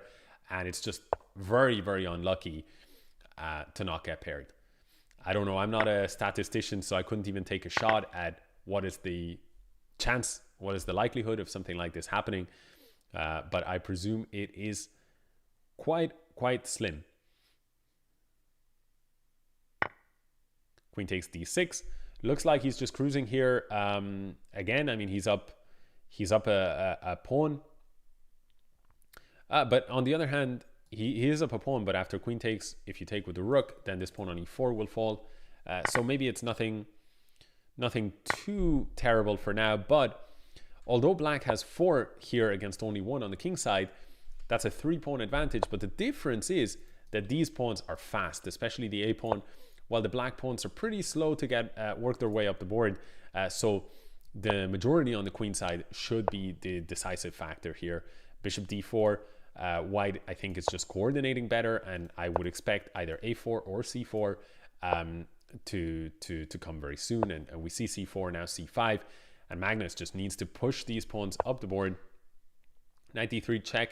Seems like a strange move to me, because after bishop takes, it looks like you could get in trouble pretty fast. I guess you have to go bishop takes d4 so that but now bishop takes. Now you lose. I don't know. Sorry. It's been a long tournament. I thought that you were just losing a piece there. But I was hallucinating. Nevertheless, game is over. Because if rook takes d6, basically knight takes. If you go rook c7, there's even knight e8 check in that position. And otherwise, this pawn is just going to roll up the board with the next move c7. And there's nothing to be done about it. So Magnus wins again. Now Magnus actually pauses the tournament. And I think the reason he's probably just paused is because he figures, I'm not going to get caught. Arca cannot catch me 14 points.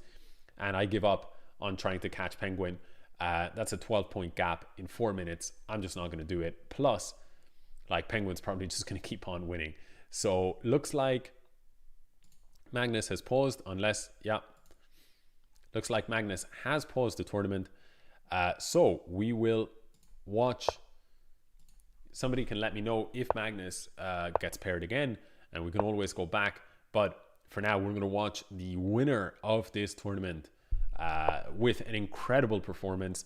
I mean, we've mentioned that it was a little bit unlucky for Magnus to not get paired against him, but of course that's not the fault of either Magnus or Penguin or Lichess for that matter. It's just that's just how the cookie crumbled in this particular tournament, and that takes nothing away from just an insane performance from Penguin, showing that he can just berserk his way to victory after victory against just Grandmaster opposition. And it looks like he's going to be doing it again here. This game, he's up in exchange and a pawn. And, well, there's no hope here. I mean, black can pick up more pawns at leisure here. Maybe this pawn on h6. And there's just not even a miracle would save white. And there we see the queen gets exchanged. White's still playing it on. But it's going to be checkmate next move. And there we see it.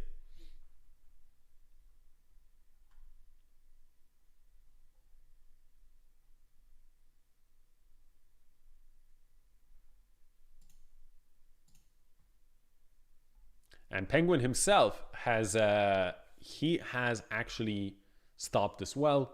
So now we can't watch either Penguin or Magnus.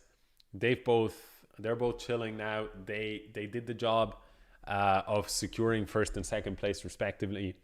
And yeah, what can be said? Congratulations to Penguin with an incredible performance. It looked like Magnus was maybe going to catch up to him, but he just cranked up the heat. He berserked his way to victory, and yeah, congratulations to him. Magnus Carlsen, on the other hand, no slouch himself, right? He is no slouch. 16 or 17 wins there in a row. But you know, it's like the old chess saying goes: 17 wins in a row isn't gonna cut it. That's God, that delivery was terrible by me. There was a great delivery in that respect. I don't know if you ever saw, if some of you will know it. There was a tennis player.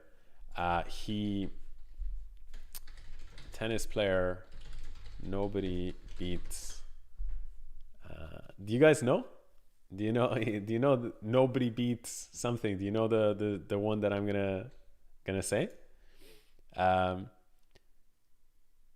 So basically, there was a tennis player called Vitas Gerulaitis, and Vitas he made a famous quip. So he lost many times against Jimmy Connors, and then one time he won a game, and his famous quip after breaking a 16-match losing streak against Connors. He said, this is the quote: "Let that be a lesson to you all. Nobody beats Vitas Gerulaitis 17 times in a row." Which is excellent quote. So yeah, the 17 thing reminded me of that. But it's such a good one. Let that be a lesson to you all. Nobody beats Vitas, then referring to himself in third person. Yeah, so yeah, Tang sustained a win rate of 79% with a berserk rate of 55%. Magnus, 0 berserk, with the most dominant win rate in the event, 87%. Hugely impressive, but certainly the deserved winner, Andrew Tang from the US, aka the Penguin. So congrats to him. Magnus, second place. And Arca 50, who we had highlighted is a beast of a player. He picks up third place podium there with a somewhat, sketchy finish. Not the most convincing finish. It's a very tiring tournament. I'm exhausted just commentating it. Yeah, when you do this, when you play for 3 hours blitz against some of the best without a second break, it's tiring. All right, so thanks guys for tuning into the stream. I appreciate all the kind comments, and yeah, I'm glad that people enjoyed watching the Magnus show. And yeah, I have to admit, it would have been cool to have seen him. Nothing against Penguin, but it would have been cool, since we watched him for all of the games. Would have been cool to have seen him make that sort of epic comeback. But nevertheless, we were treated to some wonderful games. And yeah, hope you guys enjoyed it. And got to work on my outros, guys. I'm repeating myself, so I will leave it at that. see you guys again in the future. I'm sure I will be doing some commentary here and there. I realized a number of years ago that maybe full-time streaming was not quite for me in terms of the amount of hours. Like I just wasn't feeling that. But doing commentary on different events here and there, I think is something that I would like to get into more in the coming months and years, perhaps. So hope to see you at a future event in the near future. Yeah, that outro thing, gotta work on it. See you guys.